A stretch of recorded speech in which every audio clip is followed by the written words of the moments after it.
I'm sorry. If you would like to get your song reviewed, dear listener, there's the filthy capitalist option. As Sori says, 125 gets you straight to the head of the line. You don't have to be a part of the alliance. You don't have to be part of the group. Wait a minute. And the biggest thing is you don't have to wait. You hop, skip, and jump right in front of everybody. 125 gets you there. You do that 3 times, and you get mashed down to the $75 rate for perpetuity. Yes! Also, there is a band review option. So if you've got a band and you're trying to get your band some exposure, hit me up at VinAndSorri@gmail.com, and I'll show you the details about how to pull that off. You can also jump on Patreon, and there is a option on the tiers to be able to get your band reviewed. Yep. Obviously, we can't lie to you, so we can't guarantee a positive review. Get what you get. It's just rubbish. Rubbish. Rubbish. That's British for garbage. My favorite is the community option. $1 at the gate gets you in at Patreon. You get to join an alliance. The alliance joins their points together, and that helps determine what songs that we do.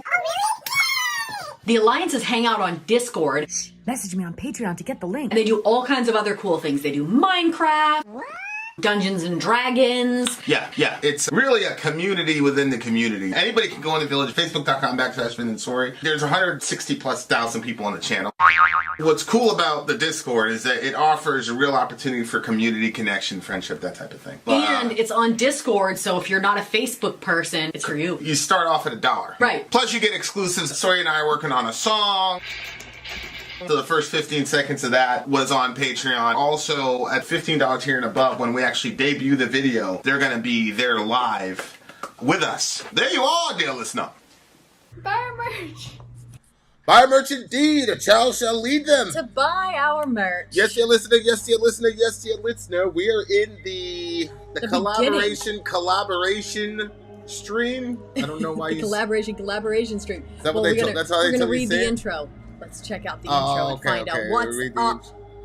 Okay, I see what you did there. All right, so let's first and foremost, we got to put up the stream key. Shout out to oh my goodness gracious. Do I want to do it? It just depends. Depends what kind of day I'm in. Depends what kind of day I'm in. Okay, here we go. So we got that. So that's good.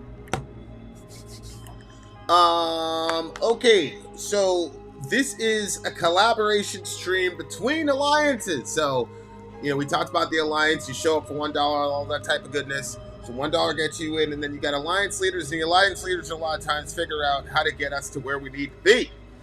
So shout out to them. This is a collabception. Having said that, let me read to you, beautiful people, what you're about to get yourself into. Here's the introduction, dear listener. The alliances on Discord have occasionally teamed up with each other to do polls on the same theme together. You may recall our Album of the Year tournaments or our Music in the Arts theme we did a while back. The highest number of alliances to collaborate on a poll together was 4, until now. For the first time ever, we wanted to have a massive collaboration of all 6 of the alliances: the Epic Underground, Extreme Underground, Anarchy 99, True Cult, Sin and Glory, and Rock of Ages. And we thought there could be no better subject than collaborations themselves. Each alliance took submissions from its own poll within its ordinary genres of music. But everyone from all alliances... You do this every time. Because you don't have these things memorized.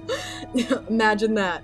Okay. Everyone from all alliances got to vote on each other's polls. All submissions had to be songs involving an artist collaboration of some kind. Guest vocalists, guest musicians, supergroups, and side projects. Basically, anything where musicians branched out from their main bands to work together with others. We call this the collaboration.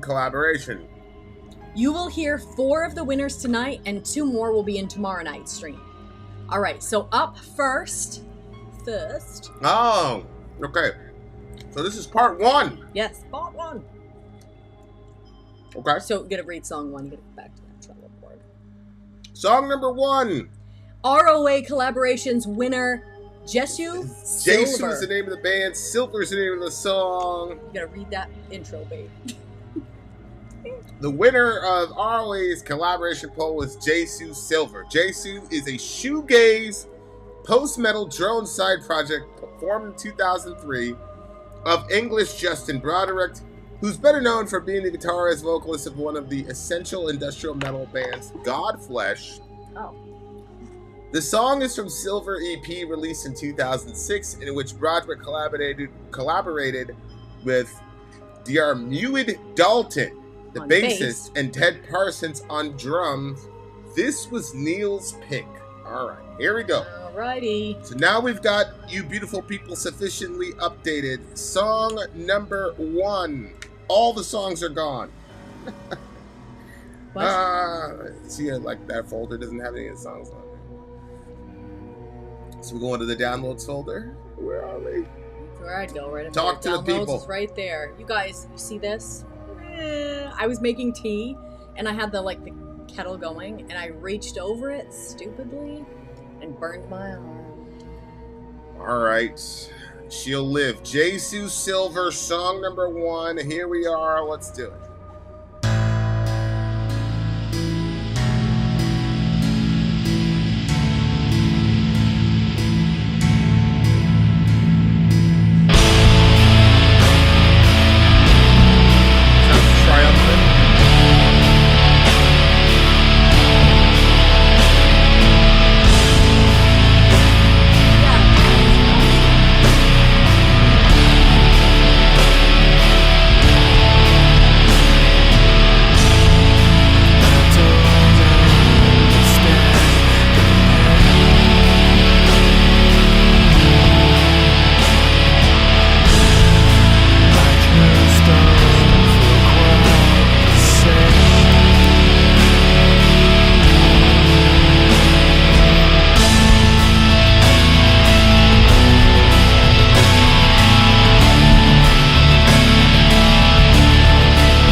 right, that was what was Jesu? the name of that band? Jesu. Jesu is the name of the band. Silver. I just don't. Right? The name of the song was Silver. Okay, so at the end of the song, the last like minute and a half, where we were just doing that loop, I didn't really understand that loop. I didn't understand why we were doing that loop so over and over again. You know, I get it's always a fly in the ointment for me with stuff like. You know yeah, what but I'm saying? it's so weird because I look at your eyes, I was like, oh, he's getting deep with it. With That's what the look was on your face. You were like, why Harlequin forced again? Yeah, I'm not. Yeah, like it's a Harlequin force thing. Like part of what troubles me is like after the first like iteration of the thing, I'm like, okay, but then it like keeps going, and then I say to myself, yeah, but why? I mean, for me, why? this song like what was is this? And then I think to myself, like, because I got converted to metal in a live context, like live, like what am I doing when this is happening? This part of the song, like I don't know. I'm just kind of like sitting there going, dum, dum, you know, whatever, or like the Harlequin Forest. The Harlequin Forest thing, I'd probably go get a drink or something. I'd probably go to the bathroom, get a drink, maybe convert India to Christianity, and then come back. Harlequin Forest would still be still in the same, like, dun, dun. Shit is trash. I don't understand it, dear listener. For me, like, again, I've said this before, like, I like music that's kind of, like, contemplative, and that's how the ending was for me. Like, the lyrics themselves were, like, maybe you have, like, a total breakdown on them. They were a little vague to me, so I felt like you could apply them to, like, a few different situations, probably. And then I just, like, when you pull up the lyrics again, I could see it being about like a relationship between a child and parents. I could also see it being about a relationship, like a romantic relationship. But it kind of like just made me like, I fell into the vibe and I enjoyed it. You fell into the vibe and you... Yeah, because to me, that song, like the way that it was kind of like, it was a little bit trancey. And I look for, see, that's the thing. Somebody was coming with an idea that they might have us like pick a song to review. And I was like, nobody's going to want to listen to any of the songs that I like and listen to. Not on this channel. But I like spontaneous worship. There is a bunch of people. There's probably some curiosity, but yeah, like, are they going to be like, let me add that to the playlist? Probably not. But I like spontaneous worship, and spontaneous worship it'll be the same music over and over, and even the same lyrics over and over. And it's not about what's being said or necessarily what it sounds like, but it's about what your like spirit can do in that amount of time. So like when this song was playing, like I was like, what do you mean by that? What do you mean by that statement? What your spirit can do in the moment of time? So like if I'm listening to, okay, if the lyrics are all over the place and you got to keep looking at the lyrics to be like, oh yeah, what are we saying now? What are we saying? Like then you're stuck in your mind. You're stuck in your head. Okay. Like so I'm tracking with that. A person is more than just their head. They're more than just their body. We also have a spirit, and that's a part of us that connects with the supernatural. Whether that's, you know, the hair raises on the back of your neck and you find out it's like a burial ground of some sort, or somebody was murdered there or something, like stuff like that. Or it's like the part of you that connects with God or dark intelligences, whatever. Like that's your spirit. And so when I want to give space for my spirit, I like spontaneous worship because it's going to have, like, I don't have to keep looking at the lyrics and bringing myself back to like the cognitive side of it. It's just like an interaction between my spirit and God. Mm-hmm. So I prefer to just have the same lyrics or not a bunch of lyrics. And then again, with the sound of the song, like where it's going, like I kind of like that trancey feel that kind of, you, like you're saying, it's just going on and on forever, but I'm stuck in the trance, so it doesn't feel like it's going on and on. You want the trance to go on. So okay, I see what you're saying. Yeah, it's just a difference in, like, you know, taste, I think, right? Like, I don't understand it. I don't understand, like, the repetitive thingamajig over and over and over again that never stops. Like, I don't really understand the appeal of that. But I do understand you in the sense that you like it, so it's cool. But anyway, but I did like what it sounded like. You know, for the first, like I said, like there's the last minute and a half or whatever that I always get stuck on those things. But like lyrically, it was kind of like, yeah, it was almost like an instrumental, and those words were kind of like there to be there, but and like they gave me stuff to think about. Not every, yeah.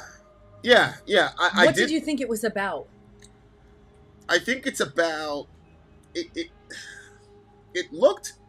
felt a bit nihilistic to me, right? Like, especially the line, "Silver's just another goal, especially when you're bitter and you're old. You can tell me anything, but not what the future brings." So it just seems like he's dealing with like the ramifications of existing and all the little things that come with it. And like, for example, silver and gold.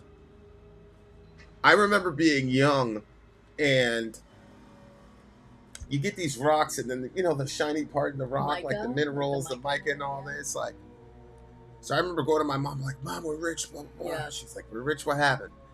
I said, "Look at this." And it was, you know, and I could have swore we were rich.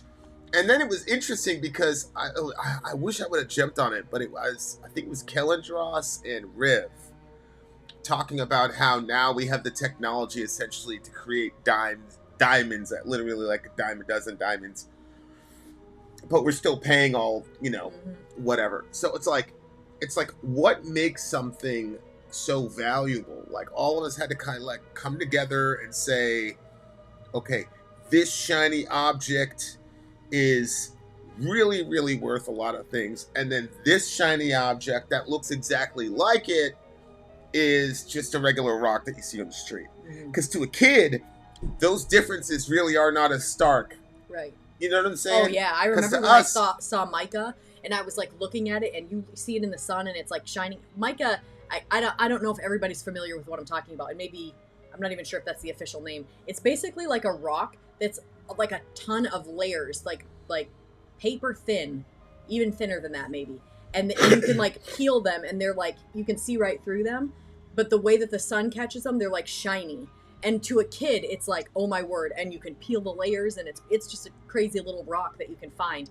But there, depending on where you live, like where I came up, there was a significant amount of those. So it's not like, even if that was to be one of the precious gems, there's too many of them for them to be able to be precious. Like, they have to be able to get their hands on shrinking the amount that there are out there for the general public. But then when you're young, you start doing a thought experiment. So I thought to myself, well, what if I was on a planet where this rock was the diamond and the diamond was the rock? Mm-hmm.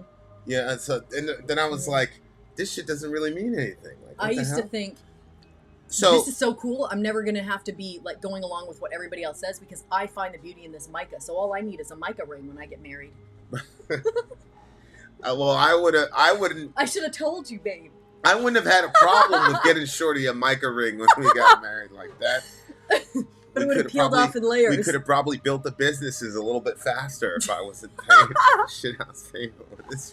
Oh no! And I didn't even get the benefit of it because anyway, that's a different story. Yeah, I could have a mica ring. The point is, silver's just another gold when you're bitter and old. Yeah, I didn't understand. Like, when you get older, the difference is because there's, you know, like they're both in the same category, like precious metals, I guess, or rare metals, but one is supposed to be significantly more important than the other. And like when you get to the Olympics, you get a silver medal and a gold medal. It's like there's $1 million difference, namely the sponsorship deals that you're going to get for being a gold medalist versus a silver medalist. You see what I'm saying? Yeah. It's not like the Olympic Commission pays you $1 million, but it's basically, that makes sense. That's a difference, right?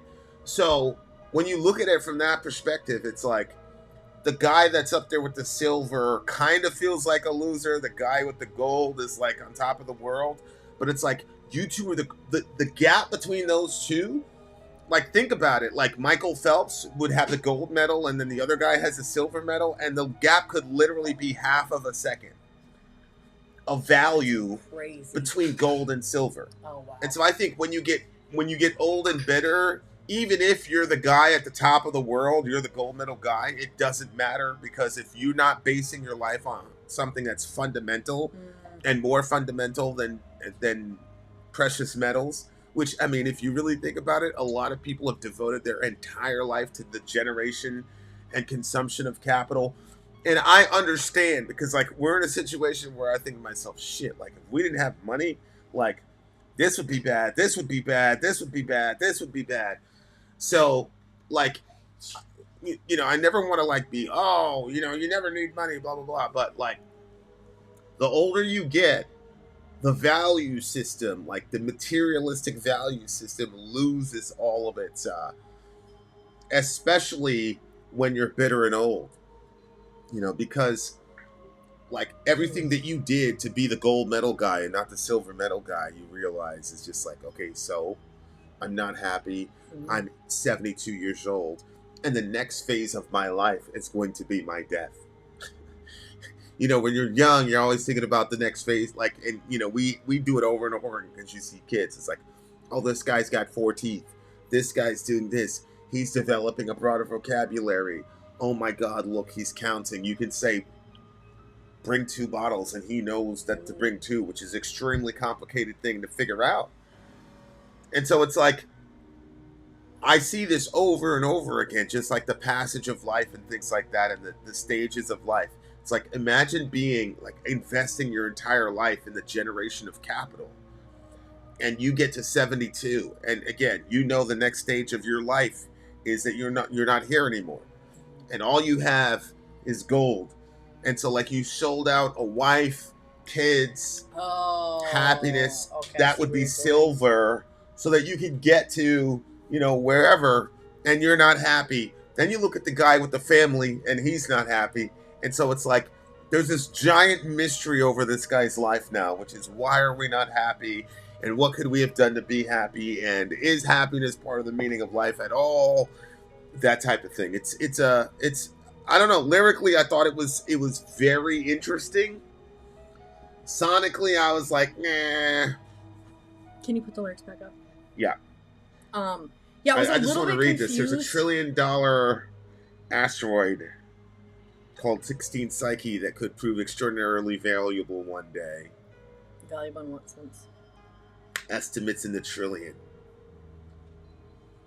Well, there's an asteroid. I'm assuming it's got, you know, stones and precious metals that we could use. We wouldn't be familiar with, right? Because it'd be outside of Earth. I think that it would be more than $1 trillion then. Right? Say again. Well, yeah. If it's something that literally you cannot get until that happens, right. I think it'd be more than that. Can you just throw the lyrics back up there? It's not as easy to do. Oh, okay. But go ahead. What were you saying? Well, I mean, there wasn't really a lot of lyrics. Yeah, I know. I just can't. I have to. Sorry, guys. Anyway, like I was taking it like, if it had to do with like a relationship, yeah, like I don't understand the pain. I don't feel quite the same.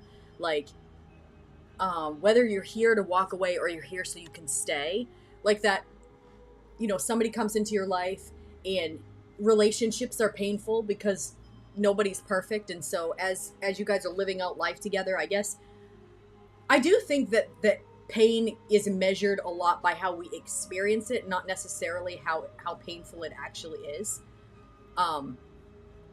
Like how much value you pour into what somebody does or what somebody says, or if you're somebody that's super prideful and you get embarrassed easily, like you're going to experience something as extremely painful where somebody else that's not like that would just be like, well, that's not a big thing.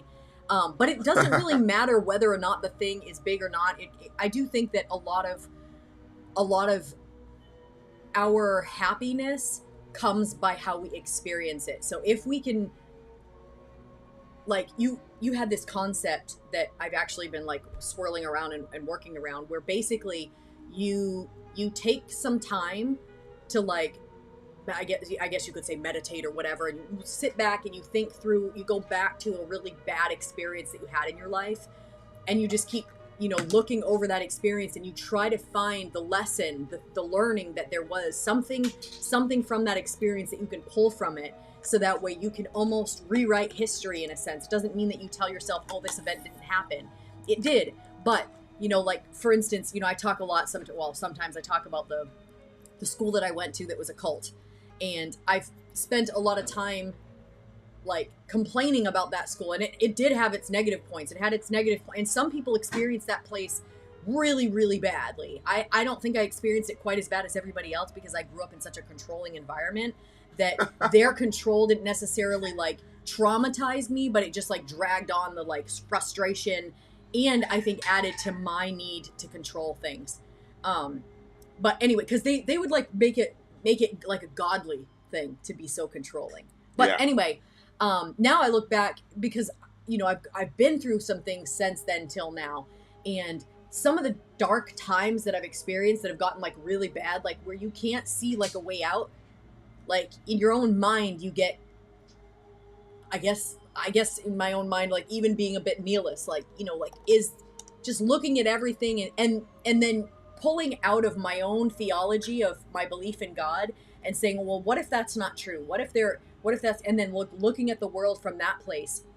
And it's a crazy way to look at things, but then like coming back to the stuff that grounds me, the Bible verses that ground me, the historical stuff that lets me know that I'm in the right track, and then my personal experiences with God also. But I guess going through those things, like looking at it and seeing that even though that time was difficult, like I was able to pull things out of that then was able to use in the future that made it so that way my dark nights didn't get quite as dark.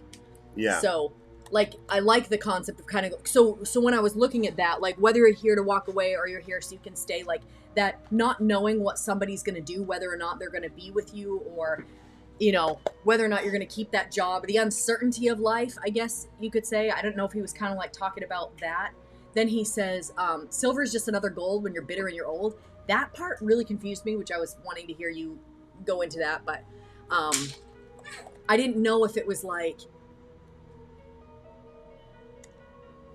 yeah, like when you get bitter and you're an old person and you're bitter, they're the worst people to be around. Like I did a lot of work in like nursing homes and stuff, and like subhanAllah, if you didn't look at that bitter person as almost like comical, they were just horrible to be around. And people wouldn't visit them, which I'm sure added to their suffering and added to their misery and made them a more miserable person. But yeah, there's a sense in which we create our own reality around us. But at the very end, it said, you can tell me anything, but just like basically you can't tell me about the future. And so I didn't know if that was them also saying something about like, we can talk to each other, or people can, but we don't, but not what the future brings. Like we don't necessarily know what the future brings, because situations are going to come to us and we're going to react to them in certain ways, and that can shift you off somewhere else. Like a bad experience, like a bad day can lead to a really, really bad thing. Anyway, go ahead. Well, agree, for sure. You can tell me anything, but not what the future brings, I think is almost like a loop to the earliest line. I don't understand the pain. Mm-hmm. So it's starting off the song as he feels confused. There's something that he doesn't understand that he almost needs an explanation for. And at the end of the song, he's like, you can tell me whatever you want about what I'm complaining about. You don't even know what tomorrow's going to bring. So you're just guessing. Oh, you're just guessing like I'm guessing. Yeah. You know what I'm saying? And like, there's a lot of people that are like, I don't know about XYZ thing and neither do you. Yeah. Like, that was like a big thing, especially in like the modern atheist stuff. They're like, of course there's a bunch of questions we can't answer, but neither can you. And like, so there's sort of a comfort in that to a degree. That's like a cynical way to look at it, but there's another way to look at it too. It's like, yeah, if you get to, this dude gets to 70, 80 years old asking the same exact questions and being in the exact same place, like, yeah, dude, that's a really bad situation to be in. Really, really bad situation to be in. It's a solid 8 for me.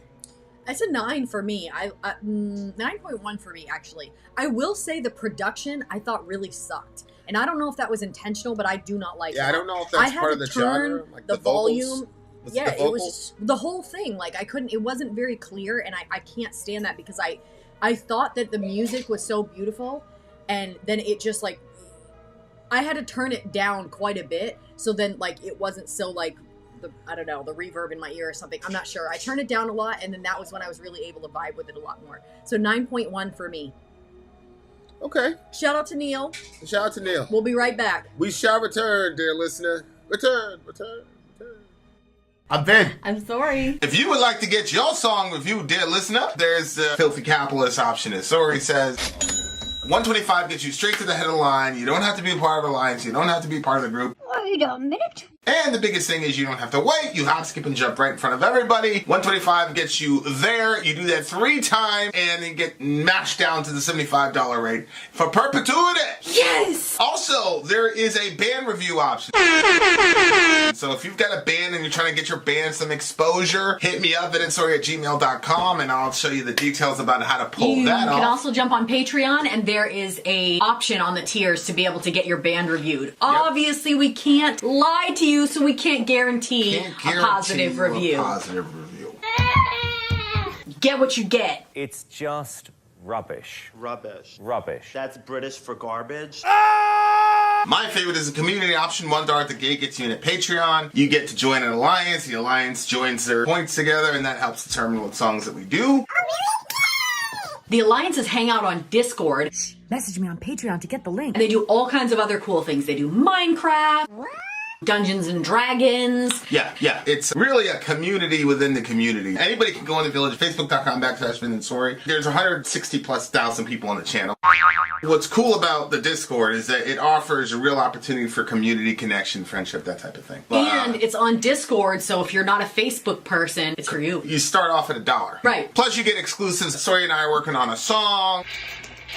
So the first 15 seconds of that was on Patreon. Also, at $15 tier and above, when we actually debut the video, they're going to be there live with us. There you are, dear listener. Buy our merch. Buy our merch indeed. A child shall lead them. To buy our merch. Yes, dear listener. Yes, dear listener. Yes, dear listener. We are in the midst of the Collaboration stream of a majiggy.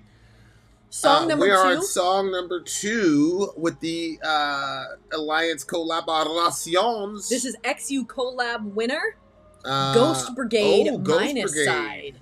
This, I think, was chosen by Kellendross. Shout out to the mighty Kellendross. And Let's Ghost Brigade is a melodic death doom metal band from Finland that features occasional flashes of post-metal. This song is off their first album back in 2007, Guided by Fire.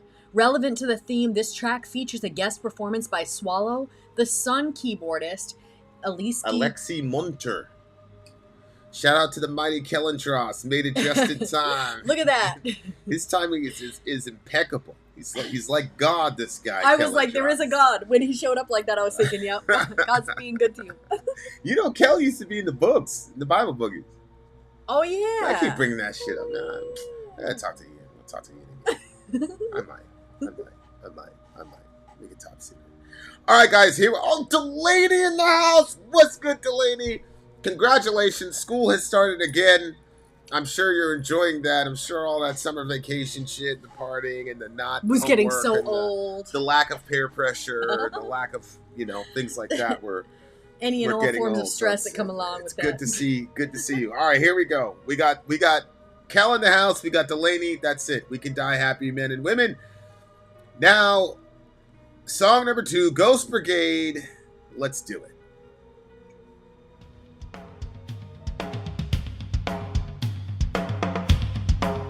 Okay. Let's see it.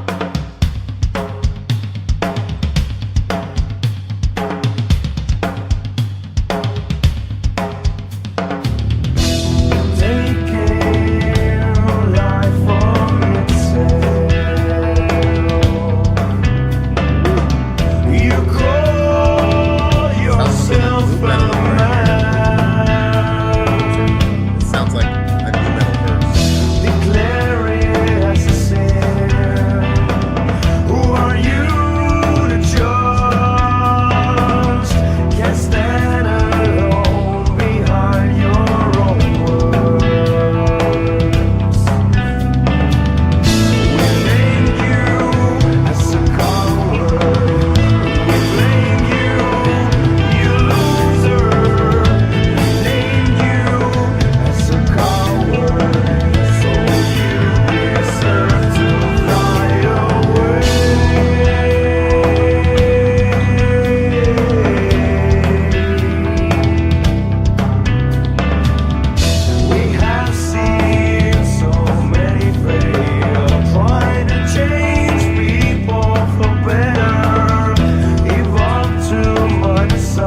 Brigade. Gosh. Soraya apparently liked that. So you like that song a lot. It sounds like you like the song a lot. Shout out to Killing Dross. I did like it. Of course, I changed up the words.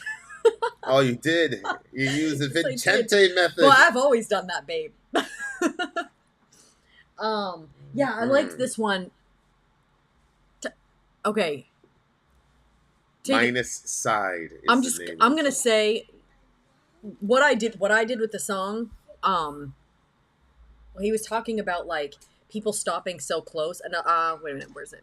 Somebody give their lives for serving God, stop so late or stayed in the dark. And then he says, I believe in the simple word. So really, like, especially at the end, like, I believe in the simple word.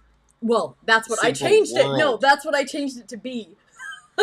The simple word, as in the Bible. But okay, I want you to break down like the lyrics first, and then because I mean, mine's not going to take that much time to just say what I did with the song. Tell me what you did with the song. Well, I feel bad a little bit because it's like you just take what the artist did and just did your own thing. Just twist it.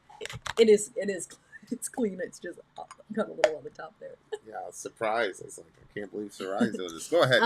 Well, just say what it meant to you first. I mean, obviously. So that idea of people like doing so there's a verse in the Bible that says, look, if you give your body to be burned, or you like you have the tongues of men and of angels, but you don't have love, like it's literally it's nothing. It's useless. It's nothing. And I've always liked like the big show of like God's power, but then like when you look at the other side and it's like, yeah, but if you can do all kinds of things that are super powerful looking, and like, I mean, there's people that have laid hands on people and then they get healed and stuff like that. You can do all that stuff, but you don't love, like it's nothing. And so when he said like you're doing all of that, but then can you I'm sorry, I need to keep seeing those. When he says so many people have died following God. Yep. Right there. So many gave their lives for serving God, stopped so late or stayed in the dark. To me, that was like you spent your life doing that, but then in the end, it really didn't amount to anything. But then at the end, can I say that? At the end, when he said, I believe in the simple world, I believe in the spoken word, I believe in the simple, to me, I just changed that all to be the word. And I freaking love spoken words. Like, okay, I love spoken words, especially in regards to deep truths, or I doesn't even have to be deep truths, just truths about the real stuff that people go through, the real connections that they have with God, the difficulties involved there, but the beauty that's in it. Like that to me is like A1. You get a spoken word that encapsulates human beings communicating with the Almighty. There's nothing better than that to me. So when he says like I believe in I believe in the simple word, to me it was like, there's so many things that want to complicate everything. Everything has to just get so complex. Your relationships, your work, your time, your religion. Like people create religions and make it so difficult to well, I guess there's some religions that make it difficult to like stay in the straight and narrow, and then there are other religions that make it so simple you're like, is that even a religion? Yeah. But that like I feel like that my life used to be very simple. It was. And then it got extremely complex. And I put the starting point at like somebody else's like sin. It kind of like went off from there, but that's not what it is. Like I complicated my own life in ways as well. But like coming back to that like simplicity, like there's a right and there is a wrong, and I love that. I love that there are truths in the Bible that you can like stand on. So anyway, when he said that, like to me it was an emotional part, because it was like I believe in the simple word. It was just coming back to the simplicity of just the spoken word of God. I'm sorry, that's what it was for me. I don't know, that's not what he was going for, but that's how I experienced it, and that's where I went with it. Yeah, I think a lot of like life is about, people talk about simplifying and things like that, and then it's like, and the term simple, like I use that term a lot. I'm like, things don't really have to be that complicated or whatever. But like, I'm not sure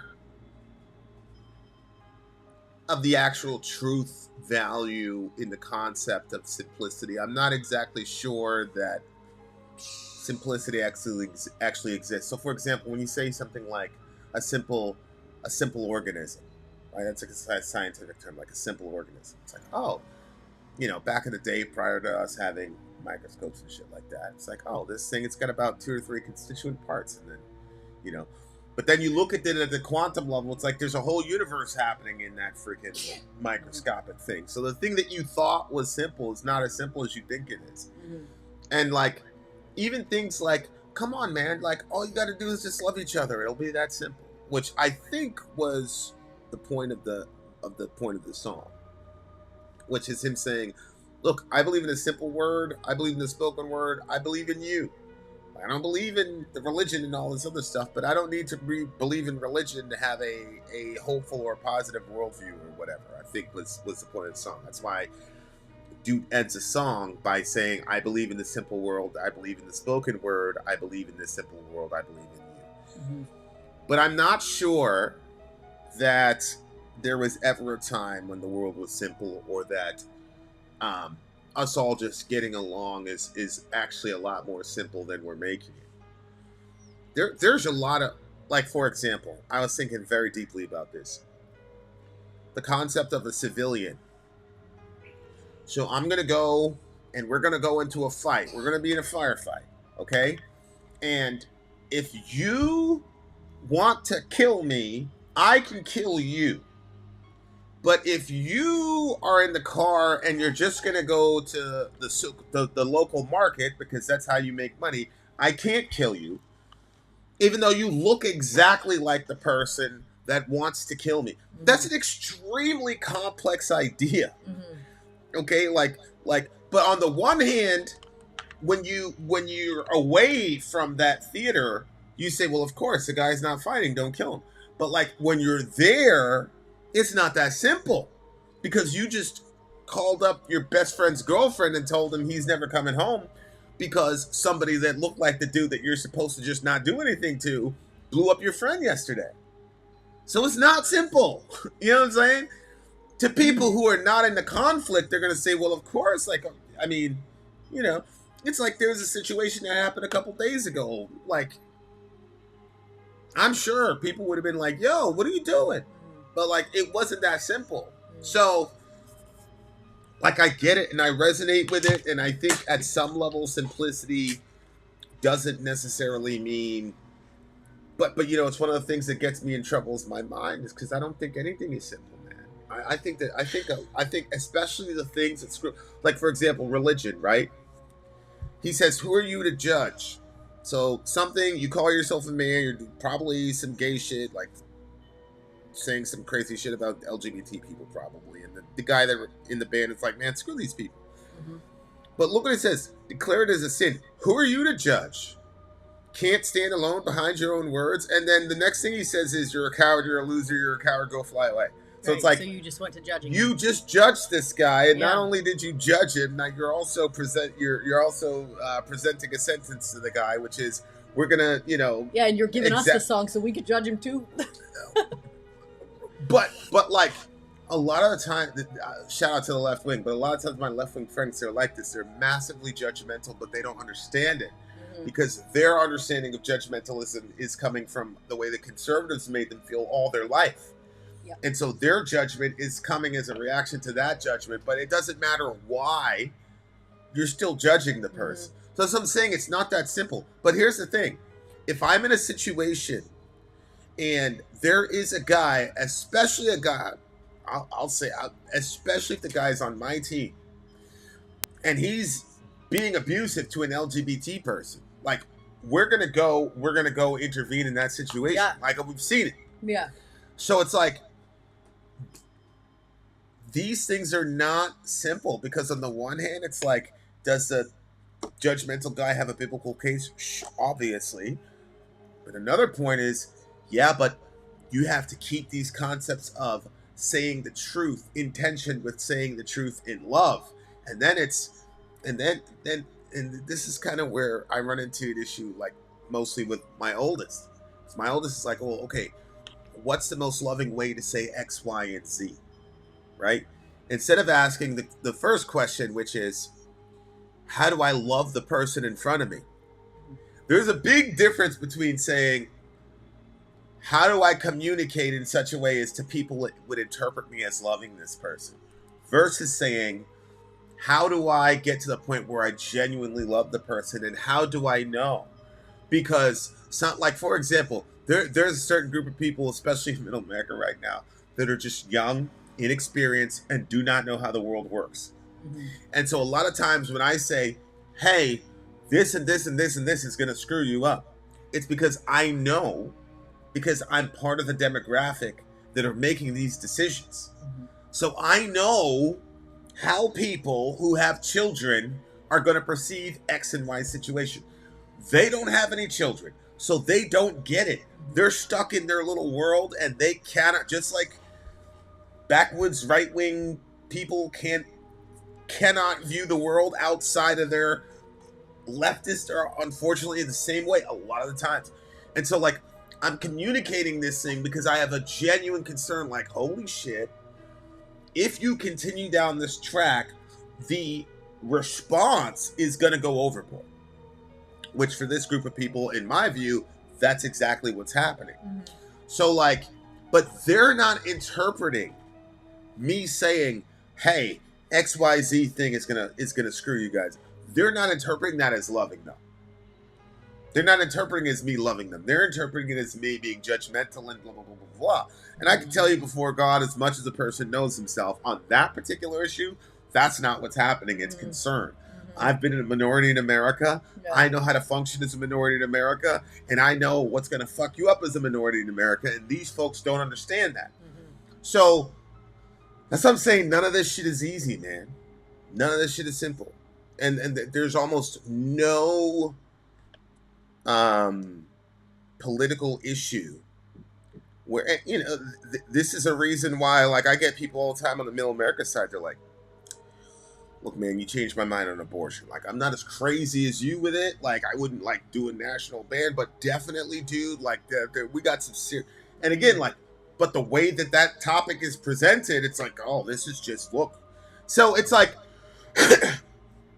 I love the concept of a simple world. I love the concept of, like, some of the, you know, it's like, what is it, like, Amos, what does God desire you, a man, but for you to do justice, love kindness, and walk humbly before your God, right? So, like, it's very, very famous passage because it's basically like, it simplifies everything, you know, do justice, love kindness, and walk humbly before God. Mm-hmm. Very simple. What does he require of you, man? It's like, yeah, you know, but like the first time I saw that verse actually quoted, it wasn't in church, it was Bill Maher. And Bill Maher was saying, why are you guys all up in everybody's business? If you guys did this, nobody would have a problem with you. It's like, okay, how does do justice work when we're talking about killing children, though, Bill Maher? No, it's a genuine question. Right. Yeah. Like, people say things all the time, like, they'll say, and they don't understand the contradiction. They'll say things like, damn, I wish you Christians would just mind your business, or be like Jesus and, like, you know, like the Good Samaritan. It's like, the Good Samaritan, the only people who were bad guys in that story were the people who minded their business. Mm-hmm. Mm-hmm. Like, you see what I'm saying? Like, none of this shit is simple, bro. Like, that's, it's, and like, even the Good Samaritan story wasn't simple. Yeah. So it's just, that's kind of where I'm looking. It's like, the world, I believe in a simple world too, to some degree, but there are like probably 100 things that all 360 million of us have to agree on for the thing to be that simple. And that's the problem. Like, you see what I'm saying? Like, that's kind of where I'm at with it. I thought it was a very well-intentioned song. You know what I'm saying? Like, because it wasn't saying everybody who believes in God is bad. I mean, there was a judgmental guy here that they were talking about was a loser and stuff.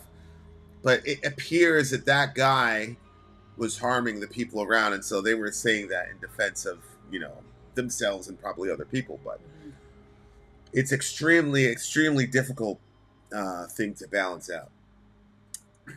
Yeah. There's so many things in my head to say right now, but I'm gonna just leave it like this. Vin, you don't have your name published on any albums. How can you have an opinion on music? See how dumb you sound? That's how you say when... That's how you sound when you mention kids. No, Ben, I think there's a difference between me saying I enjoy Kirk Hammett better than I enjoy Yngwie Malmsteen. I think that's not the same thing as saying Yngwie Malmsteen has no idea how to play guitar. He's an idiot. He's a moron. He has no idea how to play music. Like, I have a guitar. I actually own a guitar, and I actually play it. But I still wouldn't say that. Because it's I can't speak for the subject as a whole. I can say what my opinion is between Kirk and Yngwie Malmsteen, but I can't say, in my view, I don't get to say none of those dudes know how to play guitar. Like, I was watching somebody talking about Elon Musk and was saying, Elon Musk is an idiot, blah, blah, blah. I'm like, what? He's an idiot now. Well, then go out there and outstrip him. Yeah, go do it. Go do it. Go do it. Go do it. What are you waiting for? It's mind-boggling to me, but that's a different discussion. I really like this song. I like what they were trying to say. I don't know, man. That death metal, that like Swedish death metal, The vocal style was so good. It's extremely formulaic, but I've just never seen it miss. I just think those guys have. I just never seen it miss. I've never seen them miss. So shout out to them. I really, really enjoyed the song. It was an extremely like thought-provoking song, and there's so much more I could say about it, because it's an extremely complex. Ironically complex topic. Go ahead. What'd you give the song? 9.6. I'm gonna give this a 9.6. Oh, even. Boop. Me hanging here. Vin likes. Oh yeah. Gang shit. He likes the idea of a simple world, so I guess Vin likes Imagine now. That was actually one of my problems with Imagine. That it was too simple. It was completely oversimplistic, and there were no solutions. Yeah. In the song, it was just, let's just join John Lennon's cult. We could all walk around with our butts being skinny and shit, like him and Yoko. No. All right, guys. 2 songs left. We shall return. Shout out to the big homie Sadie. Shout out to Ben Webb. We shall return.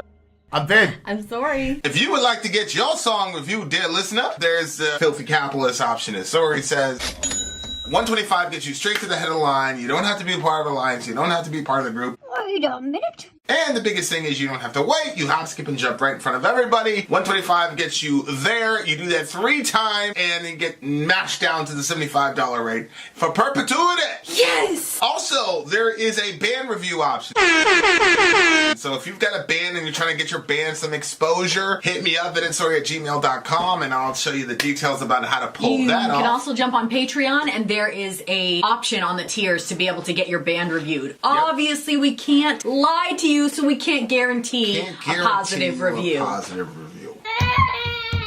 Get what you get. It's just rubbish. Rubbish. Rubbish. That's British for garbage. My favorite is a community option. $1 at the gate gets you in a Patreon. You get to join an alliance. The alliance joins their points together, and that helps determine what songs that we do. The alliances hang out on Discord. Message me on Patreon to get the link. And they do all kinds of other cool things. They do Minecraft, Dungeons and Dragons. Yeah. It's really a community within the community. Anybody can go in the village, facebook.com/VIN and SORI. There's 160,000+ people on the channel. What's cool about the Discord is that it offers a real opportunity for community connection, friendship, that type of thing. And it's on Discord, so if you're not a Facebook person, it's for you. You start off at $1. Right. Plus you get exclusives. SORI and I are working on a song. So the first 15 seconds of that was on Patreon. Also, at $15 tier and above, when we actually debut the video, they're going to be there live with us. There you are, dear listener. Buy our merch. Buy our merch indeed. A child shall lead them. Because, Sadie... Buy our merch. I saw her message, too. Sadie, you and Ben are probably 2 of my favorite people in the building. And I said that...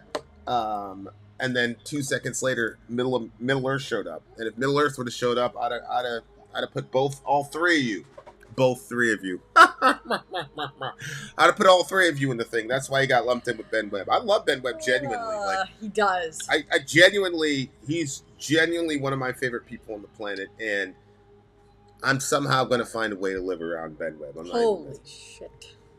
I'm not even joking. Like, I love dude like that much. Wow. I love him. Wow. Vin, you got to hook back up with old dude so we can get some more GAE Bible study convos. Oh, yeah. Which old dude, though? Which old dude? Okay, song number 3. Song number 3. By the way, shout out to the big homie Kellen Dross for that badass song. Imperial Triumphant is the name of the band. Mercurius Gilded is the name of the song. This is the True Cult's Victor for the Cross Alliance theme involving collaborations. This meant the song submitted... Babe, we're in the middle of reading that. Oh. Every time, babe. What the... Ben, no. You're going to come to us. We're not going to Iowa, subhanAllah. Iowa. What's in Iowa in the world? This meant the songs submitted either had guest performances or were from the bands that we considered side projects. A new band containing an established musician from a well-known band. Or a supergroup, which would be several musicians from multiple well-known bands forming a new band. Imperial Triumphant are known to have several guest musicians play on their albums, and in this song in particular features famous jazz musician Kenny G and his son Max. Literally? Who's this? Who picked this? I don't know. They didn't say. They're a black metal band. They didn't say. Oh my word, I'm very excited. Idiots out wandering around. That's Iowa. Get it? Iowa? Idiots out walking around. Oh. Yo, you know what I thought was happening?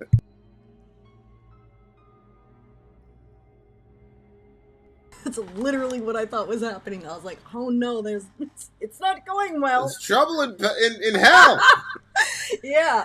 All right. This is from the Spirit of Ecstasy record, Imperial Triumphant. The name of the song is what did you Mercurius Gilded? Right? Yeah, Mercurius Gilded. All right, here we go. Imperial Triumphant. Let's do it.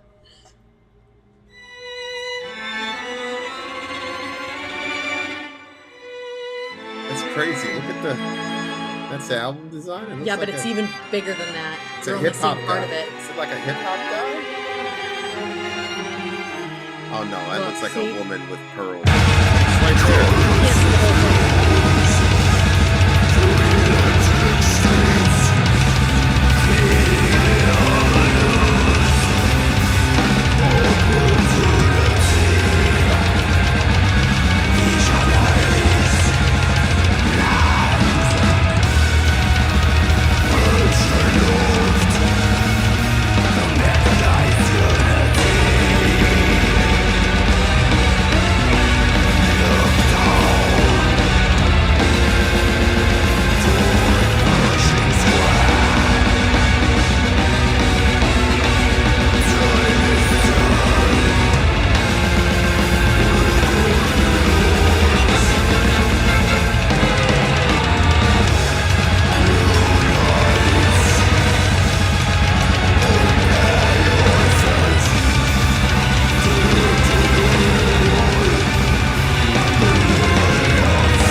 right. This is going to be extremely interesting. This is one of those videos that I wish we were actually able to put the video on. Have done the actual full video because we don't do, for the uninitiated, because we don't do the little, pauses that everybody does through. The reason they do that is so that they don't get hit with copyright claims, so that they could, get the ad revenue, which, is fine. But we like to respect the artist. People say it in the comment section a lot. It's a way to respect the artist by playing the song straight through. And we found a way to make it work so we can, we can still support our family while at the same time respecting the artist. I'm not going to lie to you. I mean, like, if there is a way for us to, we just didn't know what we were doing when we first started. So we just never interrupted the thing. No, we did initially start by doing that because we didn't know why everybody else was doing it. I don't know if you remember that. We broke up the song a little bit, but it was more confusing. We weren't able to. The reason I broke it up was because I knew the song and you didn't. It was like Slipknot song and all the rest of it. But when it was a song that both of us hadn't heard, which didn't take long, because I thought I knew metal, really didn't. Then we just started playing them all the way through because I had nothing to comment on. You know what I'm saying? Because like a Slipknot song, I was like, you wait till this comes up, blah, blah, blah, blah. Like the other ones, like I didn't have any context for it. So we just let it play out. Anyway, nobody cares. But this is one of those songs, man, I really wish I'd have been able to let the video Yeah, the video was pretty wild looking. The visuals are, like, I had a suspicion as to what I thought the song was about, but the video kind of, like, solidified it.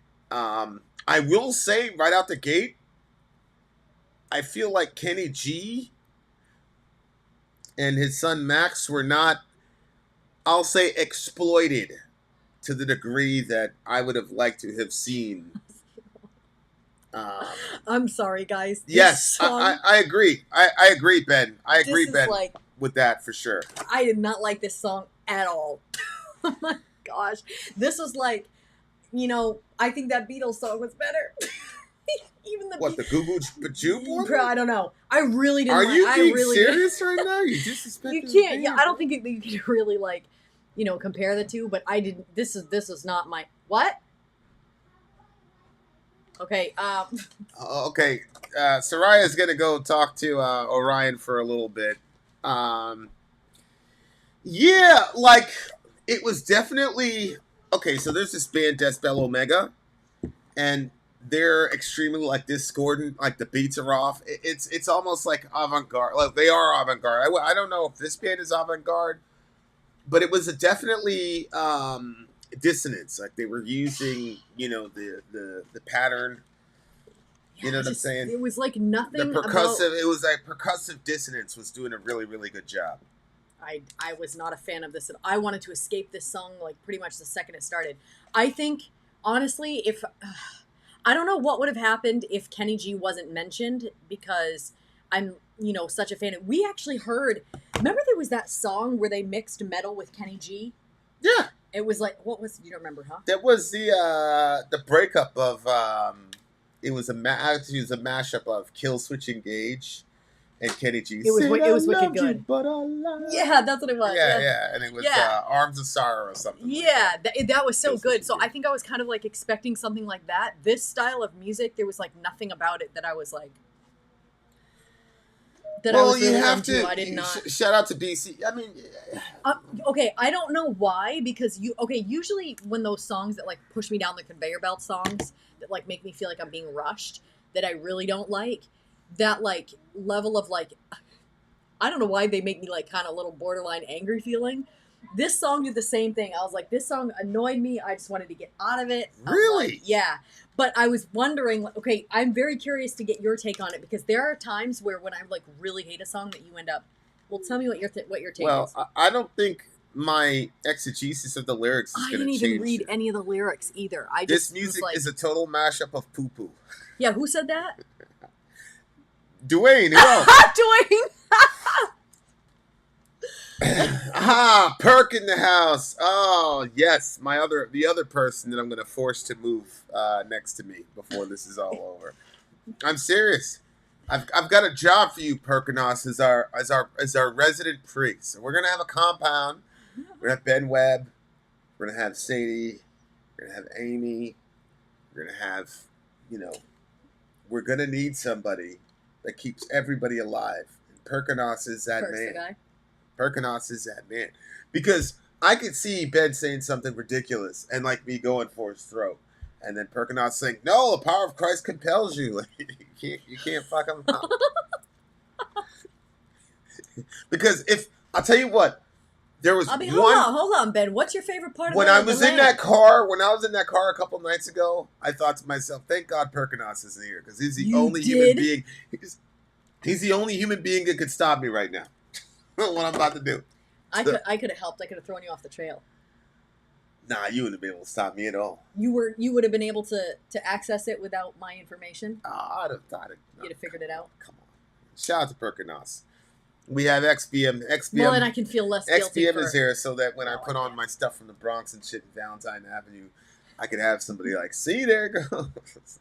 We were watching something about they were like, this is the area of Fordham Road. Every place in Fordham Road was pretty nice, except for this one area, Valentine Avenue. I've heard Vin talk so much about Valentine Avenue, blah, blah, blah. It's like, oh my gosh, okay. All right, back to the song. Okay, so I thought this song was making commentary on capitalism.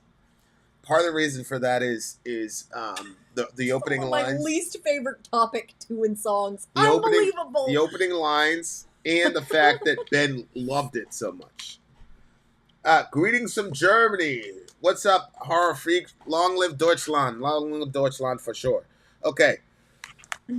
Currency flows through electric streets, feeding the avenues opportunity, visionaries' plans perched aloft the mechanized unity. So that to me sounded like he was going down 42nd Street. Okay. Because there's all these lights. It's all this indications of capital and things like that. And notice it says currency flows through electric streets. Mm-hmm.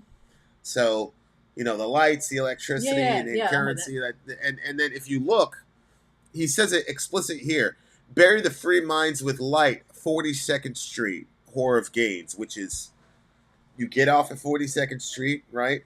You get up out of the thing, and then boom, you're in the middle of the market of the world in Manhattan. 42nd Street in Manhattan is ground zero of commerce. And, the other side, you got Madison Avenue. And Madison Avenue is where, that sets the agenda for style and what you want and commercials and things like that. And so, it just seems to me... And then he talks about Mercury, which I'm assuming the title of the song was some sort of, Latinized form of Mercury, saying the term Mercury. Gilded Mercury. Okay. Right? So, what Mercury, the only thing I know about that is, you break a thermometer and then you have that fun stuff to play with it. Yeah, well, somebody's described as, mercurial as somebody who's, pew! They're up and down. Sometimes, they'll hit 9 shots in a row. Other times, they'll miss 8 shots in a row. Mm-hmm. And so they'll say, this guy's very mercurial. Mm-hmm.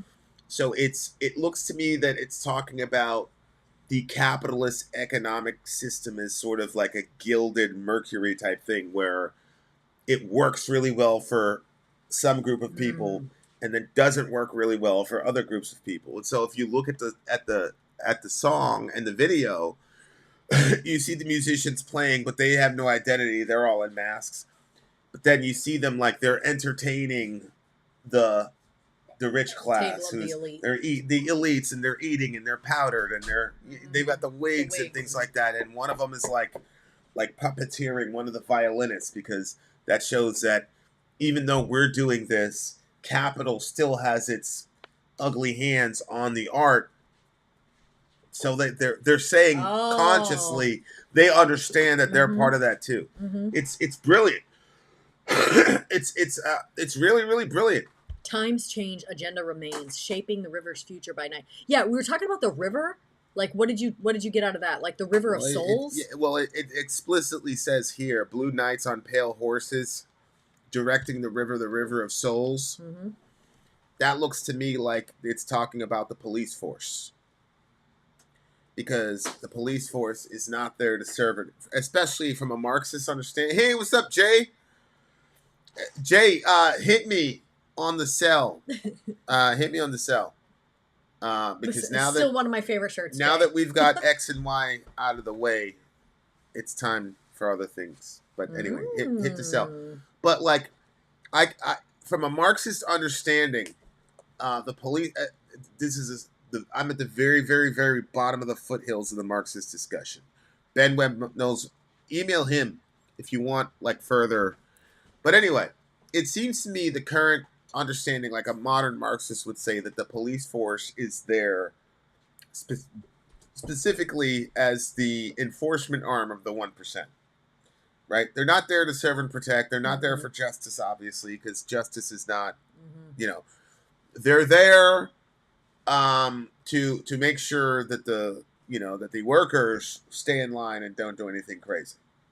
So when he says blue knights on pale horses directing the river of souls, liquidity, like that to me, again, because there's a heavy police force in Manhattan on 42nd Street.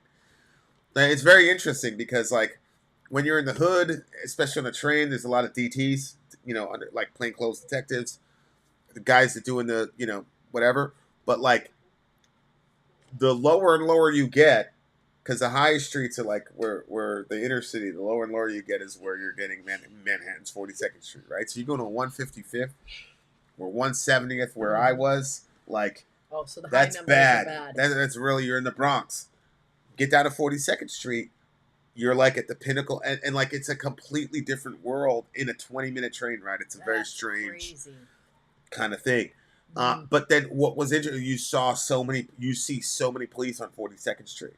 And a lot of times it's like they're getting after the bums, making sure that the bums don't like mess with the regular people. Remember that time I went to New York, the dude said something to you and I was like, yo, don't talk to him, blah, blah, blah.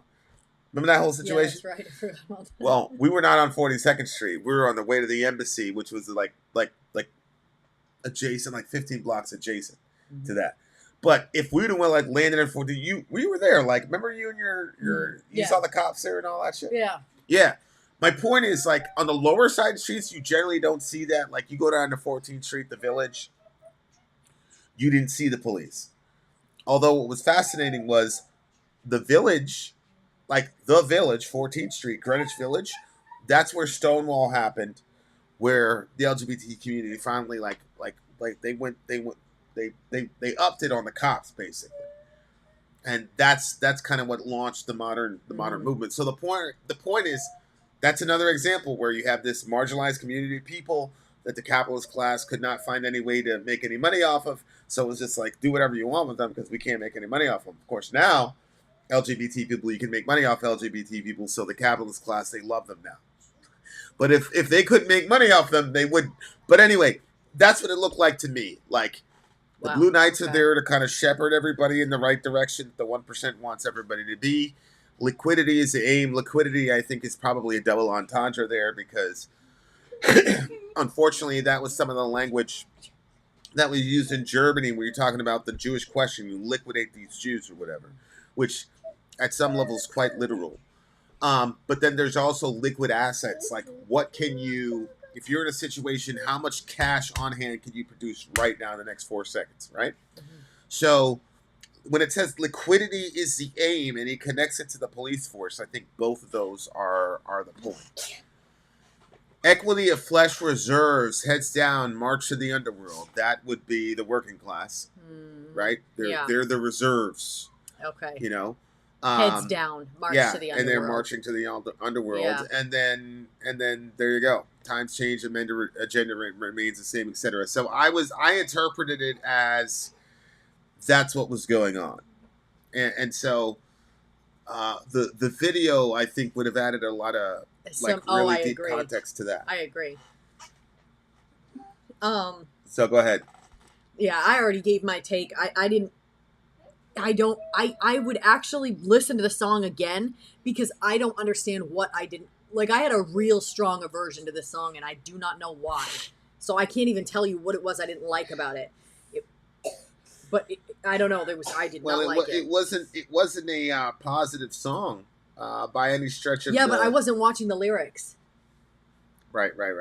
Like, I wanted to escape the song so much. Like, I didn't even want to. I was just. I don't know.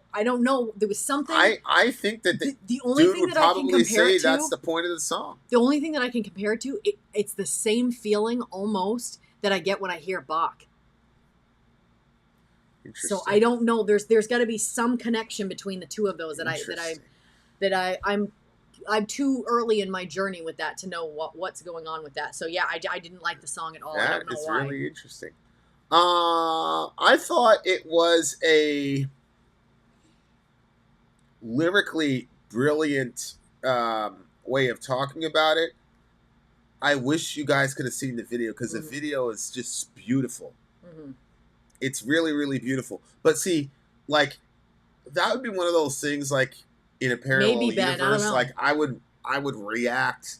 The reactions would almost be twice as long because, like, you're going into, like, there was one time with the Behemoth video, we did the official videos because they had just been released. Remember, we used to catch things like the moment they got released, and we were able to do those without getting blocked. And we did like a 2-part. I think it was Wolves in Siberia because we also had to God equals dog also. God equals, yeah. There were so many Easter eggs, and you know, Nergal does that on purpose because he's got such a. See, that's the thing with these guys, like bands like this, super intelligent people. Like if Ben Webb like had a video to do, like probably like 5 people on the planet would love it. I would be one of those 5 because he would pack the thing full of so much Easter eggs and so much metaphorical sort of that it would. You know, most people wouldn't get it. And, you know, Benny's a troll. So he'd find some way to, like, troll people into, you know, not understanding his genius. So that he could go, look at these people. They don't understand my genius. You know, he's that type of guy. I don't, like, know Ben well enough. Shout out to Amy Lee Forever. Yeah, I think that the dissonance of the song obviously was there to communicate the future that these guys were looking at, which was uneasy. I really enjoyed the song. I really like it. It's a 9.4 for me. Like I gave the last song like a solid 8. I gave this one a 9.4 because I saw what they were trying to do. I don't know how right I am with it. You know, I'm like looking on the side for Ben, you know, for the interpretation, but that's okay. I genuinely like the song. So I really did. I had a feeling that that's exactly how it was going to go. So I personally experienced this song as like a 2, but I feel like a little bit weird giving it a lower score than Vegan Gains. You guys should go back in our repertoire and check out that it was. I mean, if it's a 2, give it a 2. I just think it's crazy. But go ahead. I mean, it's your opinion. I experienced it as a 2. I'm gonna give it a 3.4. But yeah, I did not. Middle gave it a 1. Oh, really, Middle? It's either that or he means 1 more left. Yeah, it's gotta be. That didn't make any sense. I've never seen Middle and I be on the same like that page like that. All right, you guys, we'll be back. Middle is usually pretty cognizant of everyone's feelings. Yeah. Oh. That's why when we have the compound, like Middle's got to be there. Otherwise, it's going to be nothing but flames. Like Perkanos, like. As the flames are going up, he could tell us all, you're all forgiven. But the place will go up in absolute flames if Middle is not there. So Middle has to be there. Shout out to Middle Earth. Of our compound. Community. Cult compounds are communities. See, I could do like a 5-part series right now on cult compounds and communities on YouTube. I could just freestyle the whole thing. All right. Well, I thought that we're losing our minds here. I give it a negative. You were going to start a list. They all started with this. The letter C. All right, dear listener. It's called alliteration. We shall return as Middle Earth prophesied. We have one more song. Vin out. Sorry out. Gone. I'm Vin. I'm sorry. If you would like to get your song reviewed, dear listener, there's the filthy capitalist option. As Sorry says, 125 gets you straight to the head of the line. You don't have to be part of the alliance. You don't have to be part of the group. Wait a minute. And the biggest thing is you don't have to wait. You hop, skip, and jump right in front of everybody. 125 gets you there. You do that 3 times, and then get mashed down to the $75 rate for perpetuity. Yes! Also, there is a band review option. So if you've got a band and you're trying to get your band some exposure, hit me up at VinAndSorri@gmail.com, and I'll show you the details about how to pull that off. You can also jump on Patreon, and there is a option on the tiers to be able to get your band reviewed. Obviously, we can't lie to you, so we can't guarantee a positive review. Get what you get. It's just rubbish. Rubbish. Rubbish. That's British for garbage. My favorite is the community option. $1 at the gate gets you in at Patreon. You get to join an alliance. The alliance joins their points together, and that helps determine what songs that we do. The alliances hang out on Discord. Message me on Patreon to get the link. And they do all kinds of other cool things. They do Minecraft, Dungeons and Dragons. Yeah. It's really a community within the community. Anybody can go in the village, facebook.com/VIN and SORI. There's 160,000+ people on the channel. What's cool about the Discord is that it offers a real opportunity for community connection, friendship, that type of thing. And it's on Discord, so if you're not a Facebook person, it's for you. You start off at $1. Right. Plus you get exclusives. SORI and I are working on a song. So the first 15 seconds of that was on Patreon. Also, at $15 tier and above, when we actually debut the video, they're going to be there live with us. There you are, dear listener. Buy our merch. Buy our merch indeed. A child shall lead them. So buy our merch. Yes, dear listener. Yes, dear listener. Yes, dear listener. I think, we figured out the code with this whole situation. We figured out a way to have a good stream without any technical difficulties. Not much Not much nice. chippiness. Yes, I like that. Yeah. Plus, it's a tax return. Right. Tax, all that shit's getting written off in the tax return. Thank you very much. Rich Dad, Poor Dad. Everybody should get that book. Yeah, imagine if we brought everything into our videos, so we'd be like, oh, that's a write-off. As long as you show it. Can we do a bonus song, a bach for SORI to change her mind to? I don't know. Maybe another day. Maybe another day. You know how she is. All right, here we go. Shout out to Esposo or Eoso or whatever Oso. They said shut up. So shout out to them. They want some attention. So there you go. We're giving you some attention. All right, Converge, Blood Moon featuring Chelsea Wolfe, dear listener. Let's go. Read to the people, the winner of the A99 side of the Cross Alliance collaboration poll is the track Blood Moon by the hardcore band Converge, featuring vocal contribution from Chelsea Wolfe. Ya Rasulullah, why are you out of your bed? That's the thing. We already told you to be up there. Then your father gave you I gave you your extra donut and everything. What happened, bro? That's why I wanted to be happy. I'm sorry. Do me a favor and go lay down. You're not in trouble. But nobody's angry at you. Lay here. Lay here. Lay down right there, little bro. We love you very much. That's because I wanted to be happy. Ya Rasul, look at me. Put your eyes in my eyes. Do not get out of that bed, bro. Unless you have to go to the bathroom, okay? Jazakallahu khair. Okay. That's the thing. It's like being honest. I know. You're the funnest person to watch when they talk to kids. It's like having my own personal reaction channel. I get to watch Vin. I'm like, let me see how he's gonna handle this. Don't make no sense, bro. All right, you guys, let's check it Converge, out. Blood, here we Chelsea go. Wolfe. Hopefully you guys can hear some weeping and gnashing of teeth in the background. Let's do this shit. Ooh.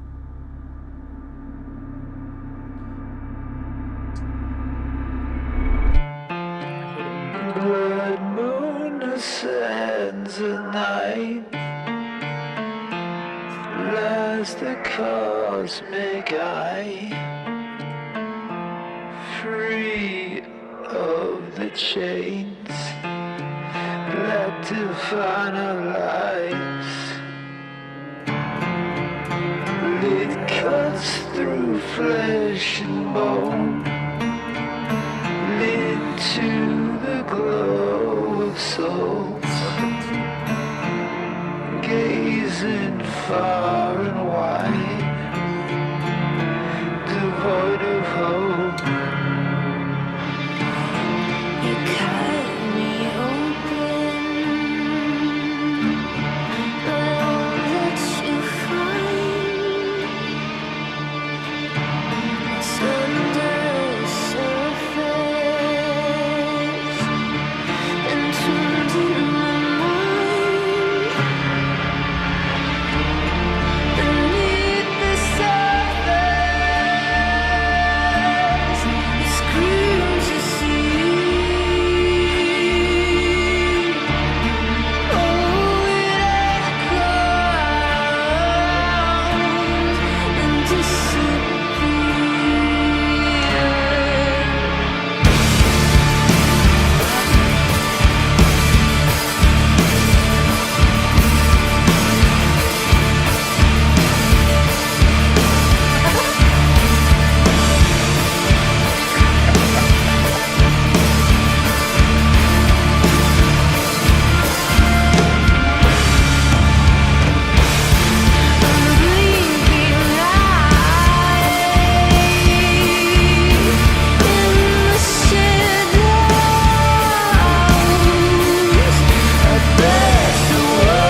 Local item. Wait. Not yet. Go ahead.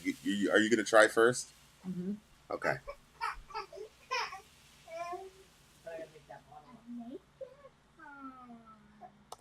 Oh, you liked it? Yeah. All right. We're coming back, y'all. Just wait. Just wait. We're on the way back. Don't worry. This was an official video, and we waited till the last song to play this one, and so don't worry about it, guys. We're in good shape. Soraya, the baby. I was all bragging about, oh, we were able to do this without being chippy, blah blah blah. And I think we're okay. Let me know, guys, when we have returned. Let me know when you have returned. Type 22 when the return has returned. Amy knows a way to do that. I was saying, like, once I figure out how to do that shit, I might do that like once a night or once a review. You know what I'm saying? Like do an actual. You know what I mean? Like do the official video somehow. Well, we might be able to figure out what the process is, and then, you know, the alliances, right. if they want to do that, could. Right. Are you coming back? What's going on? Yeah. Or are you just making a you making a bottle? I did. Speaking of which, we have a here's a clip of a future well, here you go. Look at it.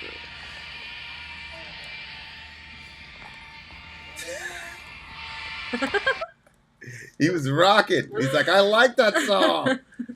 Was he playing drums on that shit? No, I think he's just rocking with his arms. He was feeling that shit. And that's just what he's hearing from like coming through our headphones. Yeah, like so, he was like playing like in the band. Look at that. First time. He was like playing. Look at him. He's rocking. Look, he's got the hands up. Go ahead, brother minister. All right. Go ahead. Yeah, put up those devil horns, you wonderful Christian child. All right. Oh my gosh, I love this song. So we know Orion's version of this song. Yeah, I loved it. He loved it. He liked it. He said, "That song." No, save the child. Save the child. Man, her vocal style is so good. That thing, I love simple things like that. The end, yeah, but it was just like driving you into the ground. Yes, like I love that shit. Like that's some like good workout music. Like you know, you get in the rhythm for the, you know, yeah. And I always like tear that thing in there, freaking rotator cuff. Okay, I thought I put in a link to a non-safe official video, but have messed up the copy paste, and I was putting the cello card together. That's okay, negative. Man, don't worry about that shit. We ain't worried about it. We ain't worried about cute. it. You guys, it's been this way for years here, listening. All right.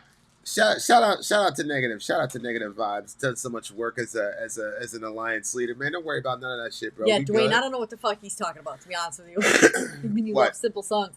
I've never heard you lift. No, I said I love that simple part, you know, where it's like driving you to the knuckle dragger. The Darrell Hobbs song that I had. I was like, yo, this is gonna be some like drill metal, like it's gonna be some shit, boy. It's gonna have them like hip hop lyrics. It's gonna be all gang shit. Get all that shit off my chest, boy. Woo! All right, go ahead. Tell the people, because you seem to be massively affected. I loved it. I loved Give me 1 second. I gotta take care of something while she's going. Go ahead. I love the Talk to the vocal white style. People. Tell the white people what you like. You like the vocal style? Go ahead. Oh no! Jeez. What do you mean? The whole thing. The set's falling apart. Listen, every time I'm the one that's left to carry the thing. Yeah, that's because I don't stomp on stuff on my way out. If I dragged down the set with me when I left, you would be not just sitting there chatting with people either. Did you Okay. unpack everything? What happened to that black bag I had here? I have zero clue. I didn't touch any of your stuff. Okay. You know, if that tells you anything.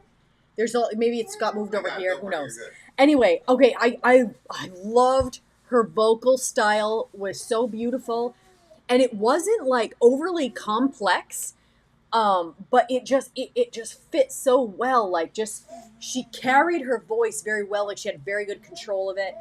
I love the I liked the metal, the way that they were playing the instruments, how it was like it's had some doom influence, I think, in there, and it was still heavy at parts. It just made such a great combination, and I like the contrast of like music that kind of seems like dark and sinister, while at the same time the sound of the voice of like, oh, just like the pure sound of a female vocal.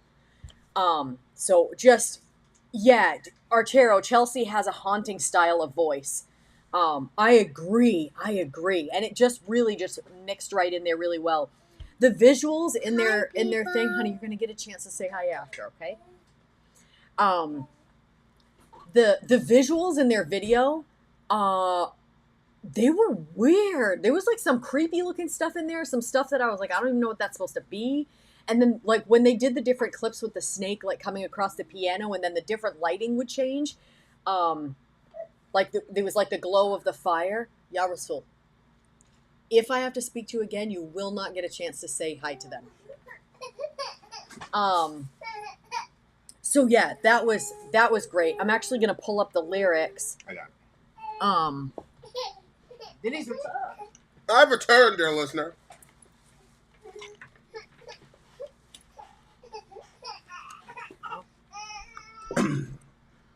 Okay. So we this is funny too, because I was like, she ain't gonna like this song at all. I didn't think she was gonna like the song at all. So I was very, very taken aback by the fact that she loved it so much. That girl's vocals though probably saved it for you, huh?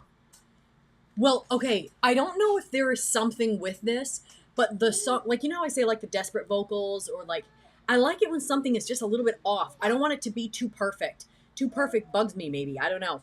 Like, maybe the last song was really like, I don't know. This one, it was off in some ways, and like asymmetrical music in a way. and I like that. So when I mean, I definitely think her vocals saved it, but I also think that, no, I don't think it's just her vocals that saved it. I liked the whole song. I don't even think there was any parts that I was like, I don't like that part. They're from Salem, Massachusetts, according to Negative Vibes. Sorry, I sent you proof of your being correct about something you were criticized for. You were right all along. Okay. Where did you send it to? Secret email? Okay. I'll read it as my bedtime reading before I go to sleep. I'll fall asleep happy that I'm better. So actually, this is a situation where I was actually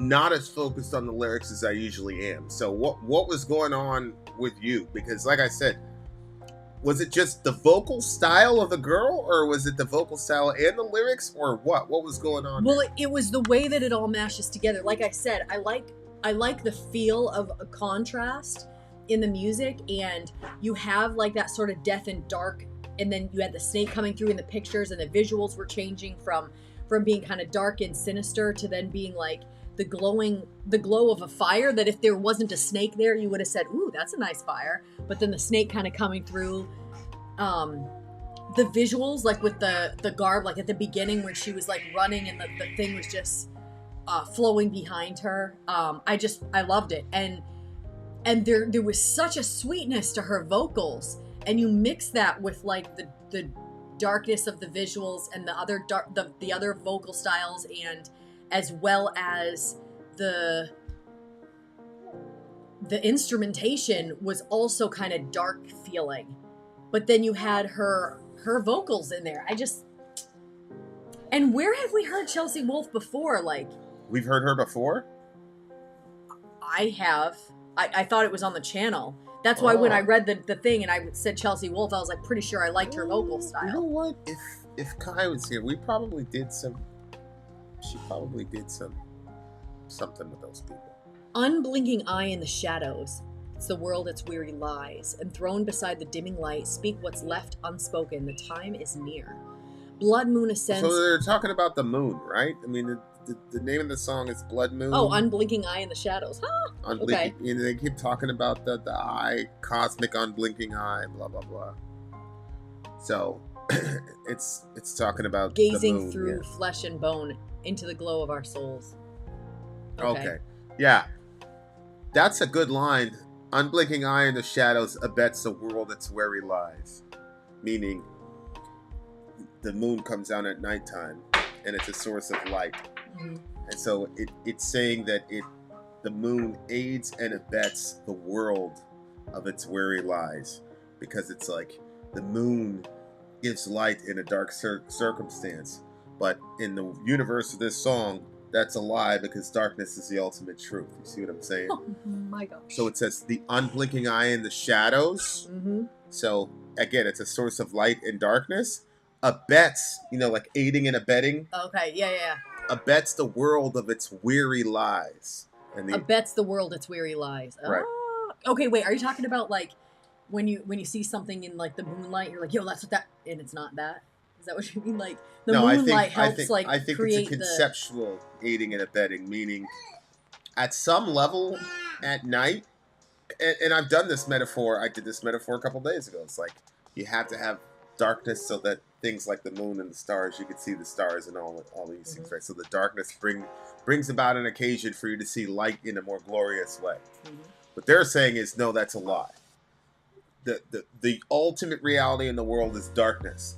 And so the moon, being unblinking in the shadows, gives this idea that, hey, maybe there is light in the midst of darkness. Hence, the unblinking the eye in the shadows abets the world its weary lies, and thrown beside the dimming light, speak what's left unspoken, the time is near. Okay. So it's to me, that line was just very, very, very provocative. Because to say that the moon is aiding and abetting in the lie of a weary world is just, there's a lot of places you can go with that. There's a lot of chicken you can get out of that. Go ahead. Okay. Blood moon ascends in the night, cosmic and then it goes, gazing through flesh and bone into the glow of our souls. The mind was a hall that towered high, and on the throne was the child inside. And on my side, enthroned beside the shadows divine, held all the world and the glimmering life. In mind was a time when all was right. Mind was in mind. Yeah, that's pretty deep. Especially considering like most of the science stuff we're looking at right now is all science and philosophy of the mind stuff. Mm-hmm. The mind was a hall that towered high, and on the throne was the child inside. Yeah, your inner child. Yeah. Your innocence, whatever you want to call it. And on my side, enthroned beside the shadows divine, held all the world in the glimmering life. In mind was a time when all was right. Mind was in mind. So that was when she was a child and she had childlike innocence. Obviously, the implication is that innocence has been taken from her. Yeah. And when you look at Sadie's contribution, where she says a blood moon is a total lunar eclipse, that would go to the concept of like the moon as a false light type of thing, right? Because it's like, oh, the moon is this big light thing, but look, here's this total lunar eclipse. And in the very light of the moon can be blotted out. So the light and it's blotted out by the sun, right? Yeah. It's so confusing. I still to this day don't understand how does the sun blocking out the moon make it dark? Which is why it says, thinking of that wrong? unblinking eye in the shadows that bets the world of its where it lies, enthroned beside the dimming light. See what I'm saying? So like the relationship between the sun and the moon and light and darkness, like I don't think we need to go like crazy with the just to look at the metaphor as the moon is a metaphor to me anyway in the song as an element of positivity in a dark backdrop. But even that element of positivity can be shrouded.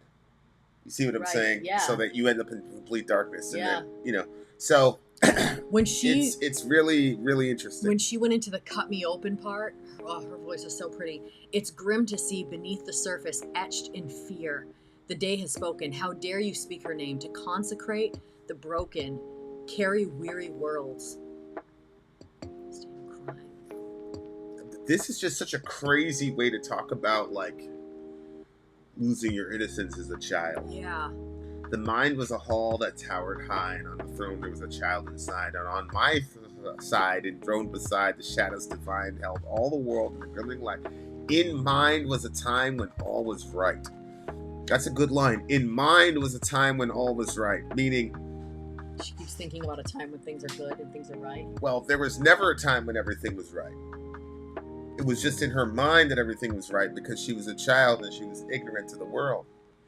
See what I'm saying? Wow. And so that's what she said. But see, that's the problem. Is like Oh when my you gosh. get to that point when you realize that not everything is right, Yeah. you can swing to the other side and say nothing is right, which would also be an error.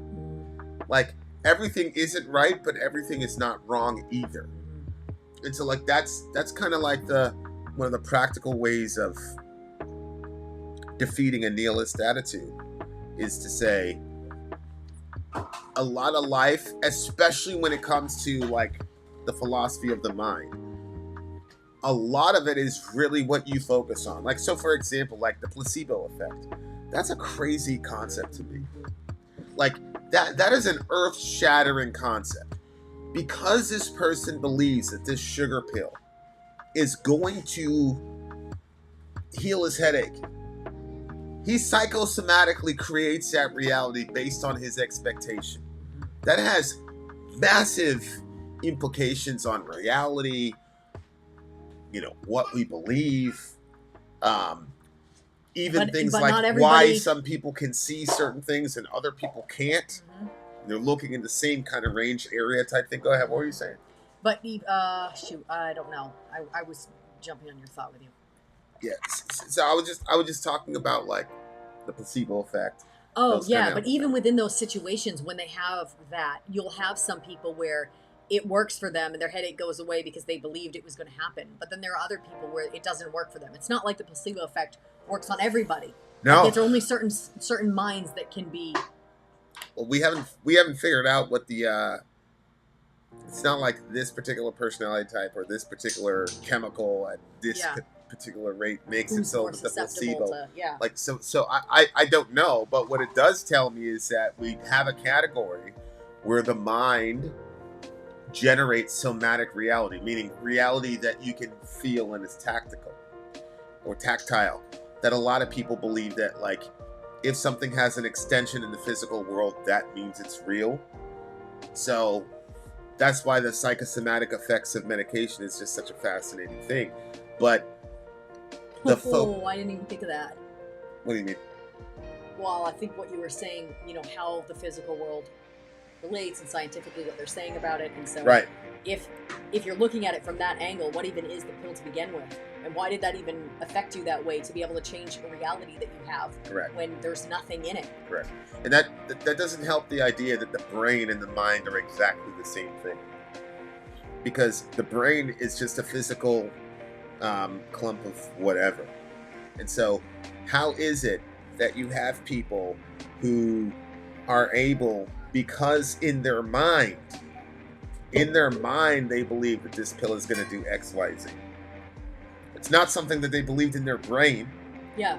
It's not like when you present, okay, here's this pill and this pill is going to do X, Y, and Z thing for you. We're not presenting that to your brain. It's not like the brain is taking that and processing. Because here's the thing, the brain sends signals to the heart. Those are objective signals, man. Yeah. Those are not like if you think X, Y, Z. So there's something in that person, in the placebo effect.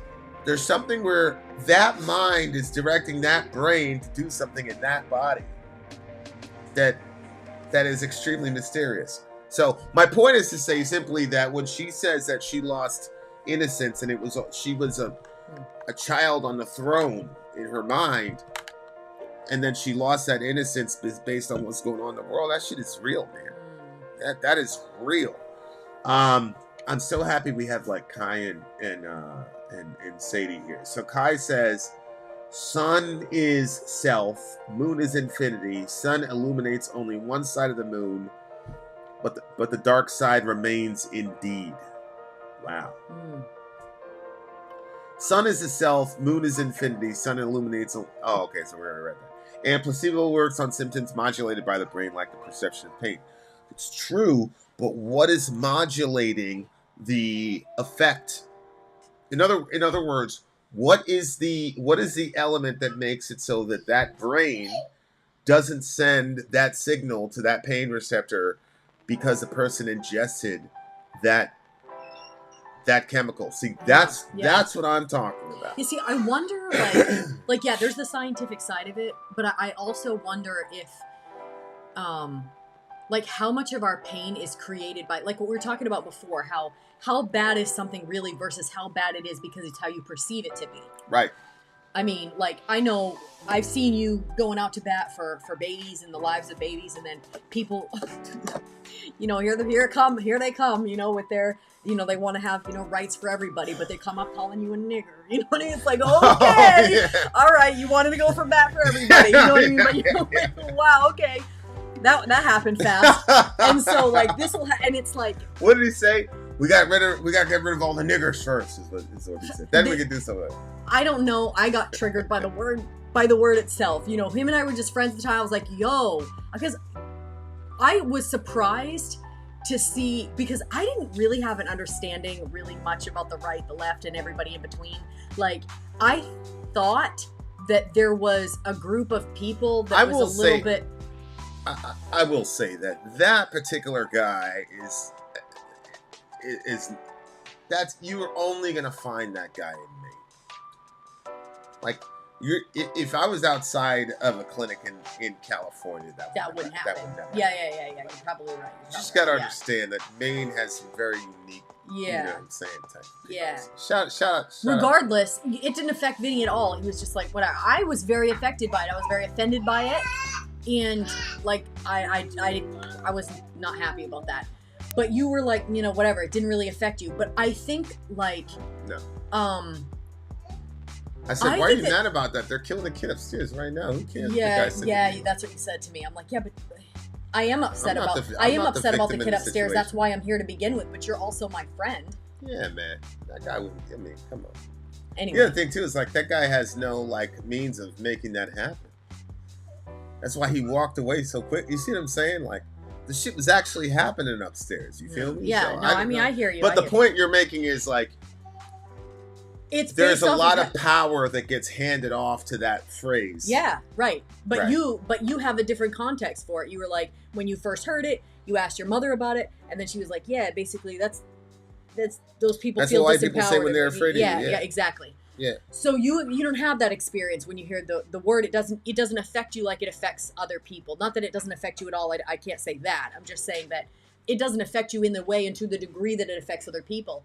And so I think, like, I wonder how much of our physical pain, I'm taking a long time to say this, is connected to how much internal, like, stress that we have. Like, I really feel like that God interconnected us.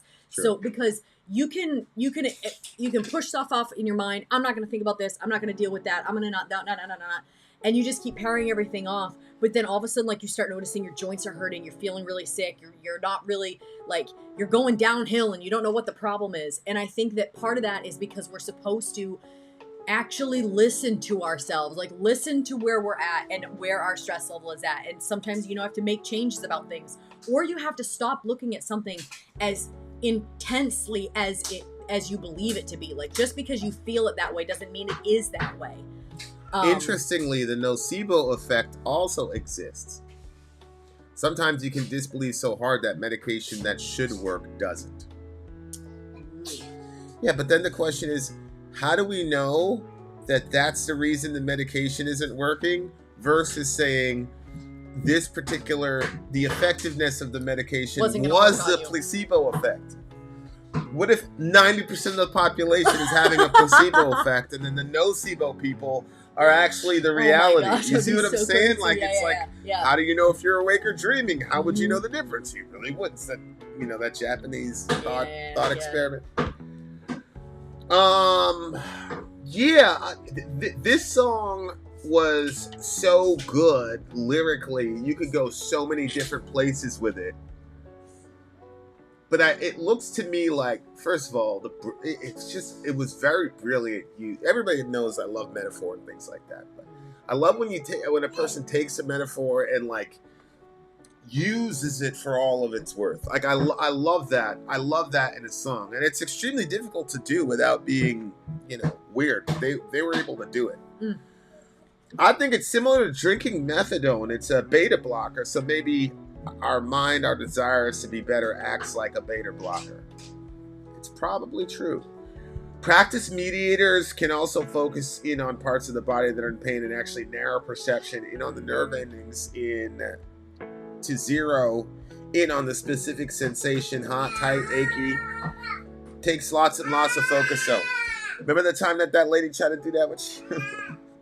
The thing is, like, I can throw she in wasn't that. really focused. She wasn't focusing with you though. She was just, you know what I'm saying? She like touched you like 4 times. It was so much BS. Like it was literally like that, y'all. I'm not lying. The thing is, like, I'm not gonna lie. Like, I'm the type of person that, like, I can feel vibes. You know what I mean? Like, I can. So, like, if there was some kind of energy that she was like trying to put off to do, like, she put her hands close and stuff like that. Like, it literally, she wasn't. There was no energy radiating off this woman. And it was like, well, negative wasn't saying like, oh, you put your hands up 2 seconds and then blah. I mean, he said it takes a lot of intense focus. I mean, literally negative. It was like a 2-minute. I swear to God, it was like literally she did this. Then she said, "How do you feel?" I thought we was joking, shorty. I'm not gonna lie to you. And I was sitting there. I was like, should I tell the truth or should I just go with it? I was like, you know what? This is so far from what it should be that you can't even have this discussion with this woman. It's not even like she was even in the vicinity. You're pregnant. You're pregnant. I was in you? so much pain. I needed some help in the. No, forget about it. I was like, okay, and then she was like, don't forget to sign up for another one on your way out. I was like, word. He went to hell. I was like, Benny, that was bullshit. He was like, yeah, I was wondering. Oh yeah. XPM knows what I'm talking about. That former nurse had entered into that lady's mind and told her she had a tumor. Is a read everyone should read. It's a peer-reviewed study. Yeah. Remember I tell you about that? Oh, yes. Yeah. Yeah, so there's this woman who had, she was just, it was an accented voice and everything. She heard, hey, you need to go to the hospital. You've got a pretty malicious tumor here, blah, blah, blah. Like, she heard that in her head. So she would go to her doctors and like, yo, I need an MRI. They're like, MRI? This is not McDonald's. You do not need an MRI. Relax. Anyway, long story short, she finally got the MRI. They couldn't convince her because she kept hearing this voice that was telling her. Sure enough, exact region, blam, she had it. They took it out. Surgery was over. I think she was on the plane back to America or whatever it was. It was like, we were very happy to be able to help you. Goodbye. She never heard the voice again.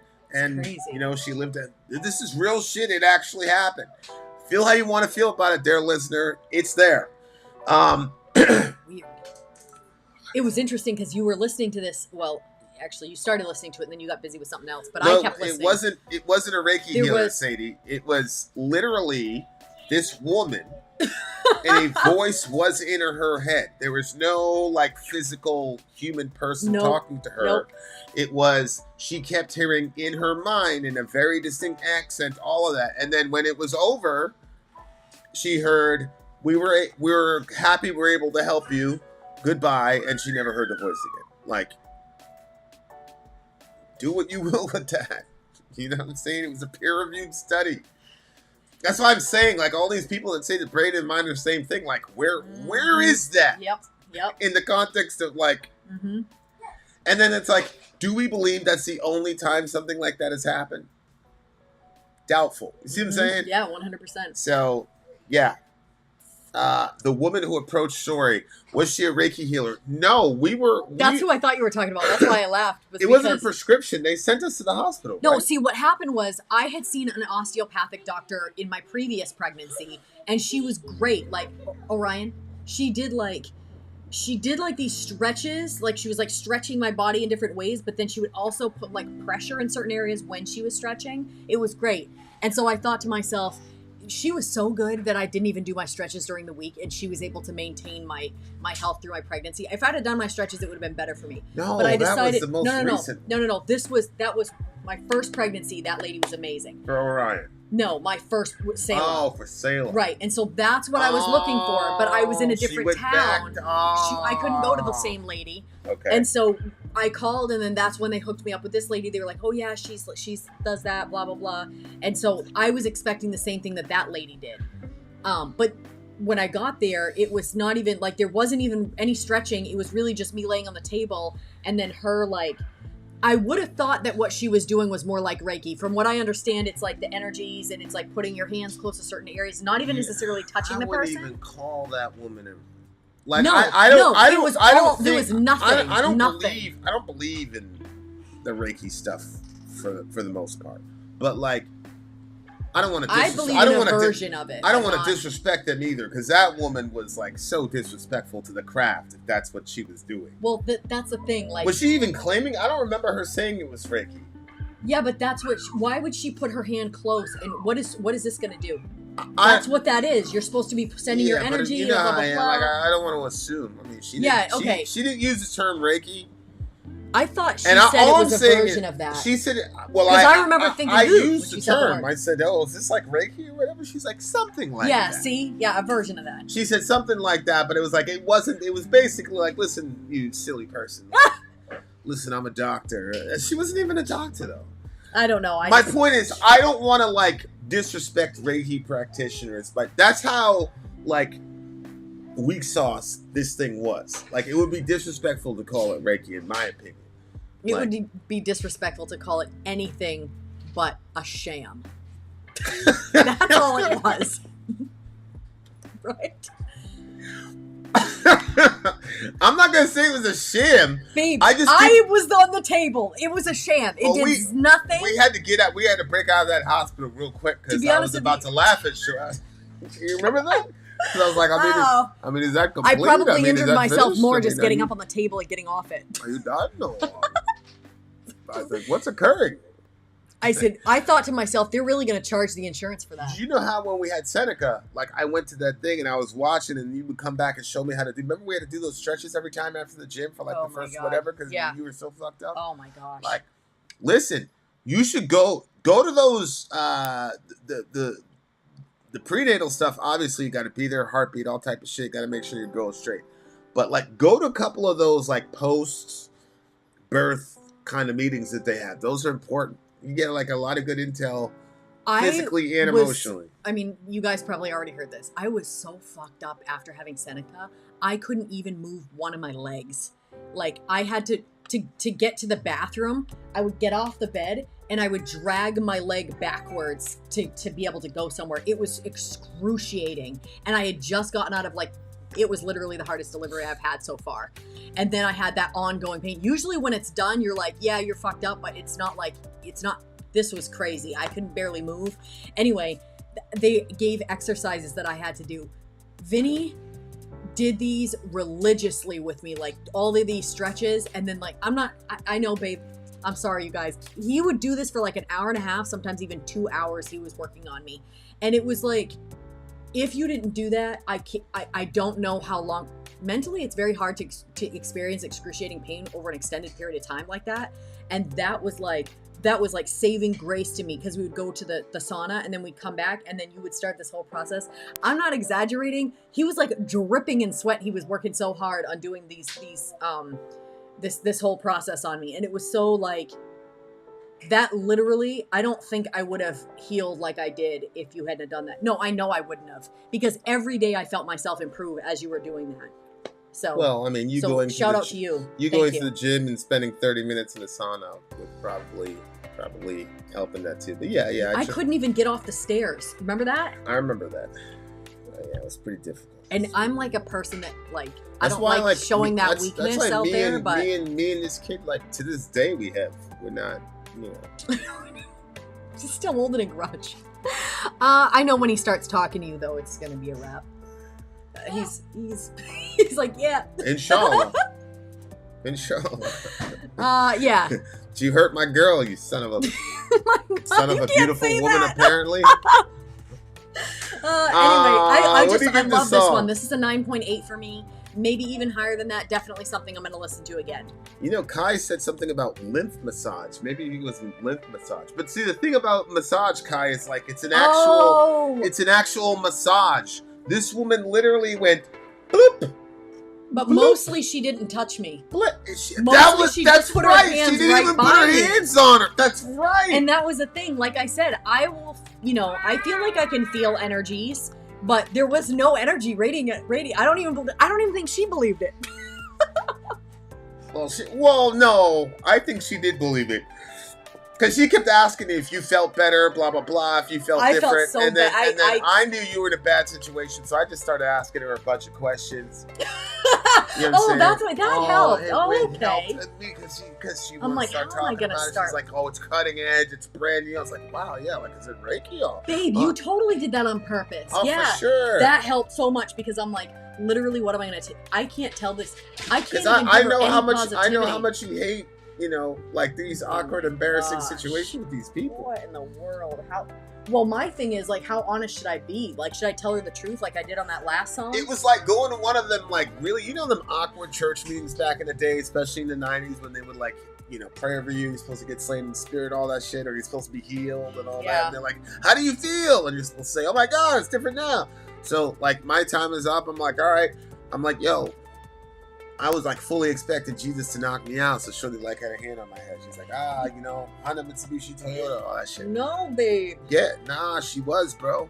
And she's like, and like everybody was like dropping like flies around me. It was like like that. And like I didn't feel like an inkling. And she just eventually you're just like, you know what? I'm just gonna go down. And she said she basically said, well, God bless you. And moved on. Anyway, this review has gotten totally, all over the place. What did you get this on? Wait, maybe she was about to touch Lord and wait, what? The mind is an easy thing to trick. I believe she believed you believed it because you gave her money. Well, I mean, it's all in a day's work for her. It's not like she got paid individually for that. It's just she gets paid by the hospital. So my insurance does what it does. You know what I mean? It just seemed to me that she went to some like trip or retreat or something, and like was like, I'm gonna bring this to Maine type thing. Okay, I'm gonna tell you the truth. You know what I'm saying? I don't believe that Reiki is something that is from Jesus. I don't believe that. I believe that it's influenced by other, maybe dark intelligences, something like that. But what I felt when I was in that room was she wasn't even connected enough with the negative forces to impact anything. Even the demons were like, man, this bitch. They were like, you're too lazy with this lady. Too lazy. That's what I'm saying. Like, she was, I swear to God, guys, it was 2 minutes. This is ridiculous. Okay. 9.8 for this song. Loved it. 9.8? Yeah. Okay, it's going to get a 9.4 for me. I really, really liked it. I do not think Jesus did Reiki. No, I do not. Much love to everybody. We will see you guys very, very, very, very, very soon. Yeah, we'll be back tomorrow. We got another one of these streams tomorrow. Shout out to all the Reiki practitioners on the Sadie. Shout out to Sadie. Listen, Sadie, the next time we have a kid and she has to go to one of them meetings, I'm gonna come in. I'm like, all right, Doc. Yeah. I'm gonna say. I'll be like, you need to have an interview with that. Yeah, you need to have an interview with our resident warlock. What is she, a witch? Yeah, I was like, this woman is in all types of witchcraft and shit, Doc. So she's gonna tell us if you're full of shit. And if you're lying, and if you're you'll lying, be first. She's gonna put a spell on your evil ass. You better wash the fuck up. Ridiculous. Sadie, I almost did acupuncture, even though the idea of it kind of grosses me out. But when Seneca was like all of a sudden randomly flipped and he was head up, he was all breached, then I was going to go for acupuncture and a whole bunch of other stuff. I was like, I will try anything to flip this child. I remember that whole situation. Boy. Man, yeah, you just always been trouble. Always been trouble. Poor thing. Orion, no problem. Razor, no problem. Razor came out like, phew, what's up, niggas? What y'all on? This boy, man, listen. This thing was like, I'm staying in here. Yeah. Your brother was talking about his time, boy. Oh, you're so bad. He was, though. I'm not going to lie to you. Oh my gosh. We are literally we're such bad parents. Ever do cup therapy? What is that? We had a friend that did cup therapy. He was very, very sick. He did cup therapy, and everybody was praying for him. He still died, though. Rest in peace to Muhammad. Sallallahu alaihi wasallam. What is cup therapy? Remember when they put that shit on the back of his hand and they on his back, and then they cut it? Yeah. That's what he's talking about? Yeah, it was Muhammad. Such a bad idea. Kai! The man was in such bad shape as it was, and then they were like, "It's just a bleeding or something." Oh no! I don't know why. This is a terrible stream. This is a terrible stream. Okay, we're out of here, guys. We're really gonna go before God. Wait, Ben. I have a friend that was having back problems, so he tried the cups all over his back and ruptured some blood vessels. It didn't work. No shit, Okay, Ben. we needed to follow that up so everybody knows. Don't try it. Don't. Oh yeah. You go like with the Trump with the bleach thing. I swear to God, he said something like, "Did they Disinfectant. Did they disinfect?" And then it became Trump is telling everybody to drink bleach. I'm like, nigga, if you did that shit, like man, you deserve to go, bro. Oh. It just means you're not on the team anymore. Like if you literally like you took bleach because you thought it was gonna defeat a fucking. Come on now, come on. That's You what need I'm to have telling more compassion, Vin. No, it's not even a compassion thing. I feel bad for their family, but I just think God's just like, yo, this guy, come on, just come on, bro. Just come on. You're drinking bleach, nigga. Just come on. That's what I think. All right, we out of here. Perkinaut said, drink. We'll see you guys tomorrow. I'm out of here. Same place, Love same you guys. time. Same time. We are building our community. Yeah. What do you say? The cult? The what? No. What was the three you listed off? Yeah, I know. It's The compound? Compound community. Yeah. A cultic compound community. Natural selection. Look at it. Natural selection, and then look, Darwin Award, like right under it. Perk, don't kidnap me, please. He might. Also, But you know what, Perk? If he kidnaps you, I'll cook good food for you. Oh no! Honestly, this woman is the greatest cook. Honestly, the greatest. Like, there's a couple things where, like, you're literally the greatest at. All right, you benefit guys. Me. Well. Wow. I see what you did there. Let's. So, end this with welcome to the compound, dear listener. In the wood section, we'll have Sadie in there. Yep. And we'll have the tech section. We'll have Amy and Zonia. Yeah. Yeah, it's pretty good. And then spiritual section, we'll have you and Perkinos. So Yeah. I'm not. Everybody knows And I'm not Kai. a very Kai. Kent Kellandros. Sadak. Kellandros. I mean, not very no, spiritual Kai. guy. Kai, you and Perkinos, definitely. You guys make up the spiritual side for sure. And where's Ben gonna go? Ben's gonna go with me. Which is what We're crew? just probably the Darl have the House of War. Or some shit. That just wouldn't let anybody touch it. All right, we're really out of here. This is probably the worst review we've done in quite some time. I have like this. Wait. I have this like this weird. See, I keep visual. trying to go. I keep trying to one leave. last thing. Keep trying to leave so That that we. Hey, you're gonna misery invite- business in You're the gonna house. You're gonna invite Ben over, and then you're gonna be like, "Oh, yo, I gotta go to the store to get something. I'll be right back." And then like you're gonna leave, and like Ben's gonna be standing there at the counter, and I'll be like, Yeah, because I'll be with Misery Biz. We'll be out the gym. I don't want. Because Ben won't go to the gym with me. I'll be like, Ben won't go to the gym. Ben will be like, we're gonna either have to Ben squash will be it, like, beat. why? I'm not gonna like get my body fit for the capitalists to make me a Yeah. better laborer. I'm like, Ben, you're on a fucking compound, bro. Nobody's like, you're not working for anybody. You're on a compound, remember? That's you, bitch. I'm not going to the gym. So Misery Biz will come to the gym. Well, I mean, you can't use that example because I like going to the gym too. So it has to be something where you leave to go do it, you leave Ben there, and it's just like. I don't know if I could turn. Because I don't really know if I don't could like turn Ben my back or on not. Ben just for you though. Turn your back on Ben. Yeah, I don't know if I could turn like join some sort of alliance with you against Ben. No, I don't know if I I'm could do talking. that. Ben will be like, so you had that koala, and then you slapped it around, then you let it get shat on. Literally. In the most unstereotypical way. That's why we Sorry, never saw how's it the again. chicken? Is it good, Vin? Can't join no cult if the chicken ain't on point. Listen, this woman, okay, walked into a situation with a bunch of lifelong Jamaicans and cooked circles around them in Jamaican food. Either I actually do cook good or Vinny's in love. You figure it out. She's the greatest of all time. Full stop. That's it. She's the greatest cook of all. Mashallah. Oh, you want to say goodbye to your people? We almost you gotta say we goodbye almost to your didn't people. give you the I'm gonna say hi, bye. Yeah. Okay, come on. Come say your piece. You can say hi, bye. It's a nightly ritual. Okay, go ahead. Hi. Remember your camera's right there. Hi, bye. Actually, let's go this way. All right, do it again. There it is, right there. Sorry. Oh, so sorry. What happened? You I hurt? wiped his nose. Oh. Oh, I thought it was because I wiped his Oh, nose. his foot. Well, why didn't you say my foot? Okay, there you go. Say goodbye to your people. Hi, bye. All right, good. Tell them to be good. Be good. Do you have anything you want to say besides that? Yeah. Okay, well, tell them. Tell them what you need to say. I will say next time when I say peekaboo to them. Oh, next time you're gonna say peekaboo to them. Okay, well.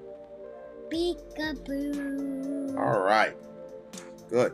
All right, guys. We'll see you guys tomorrow. We'll see you guys tomorrow. Same bad time, same bad channel.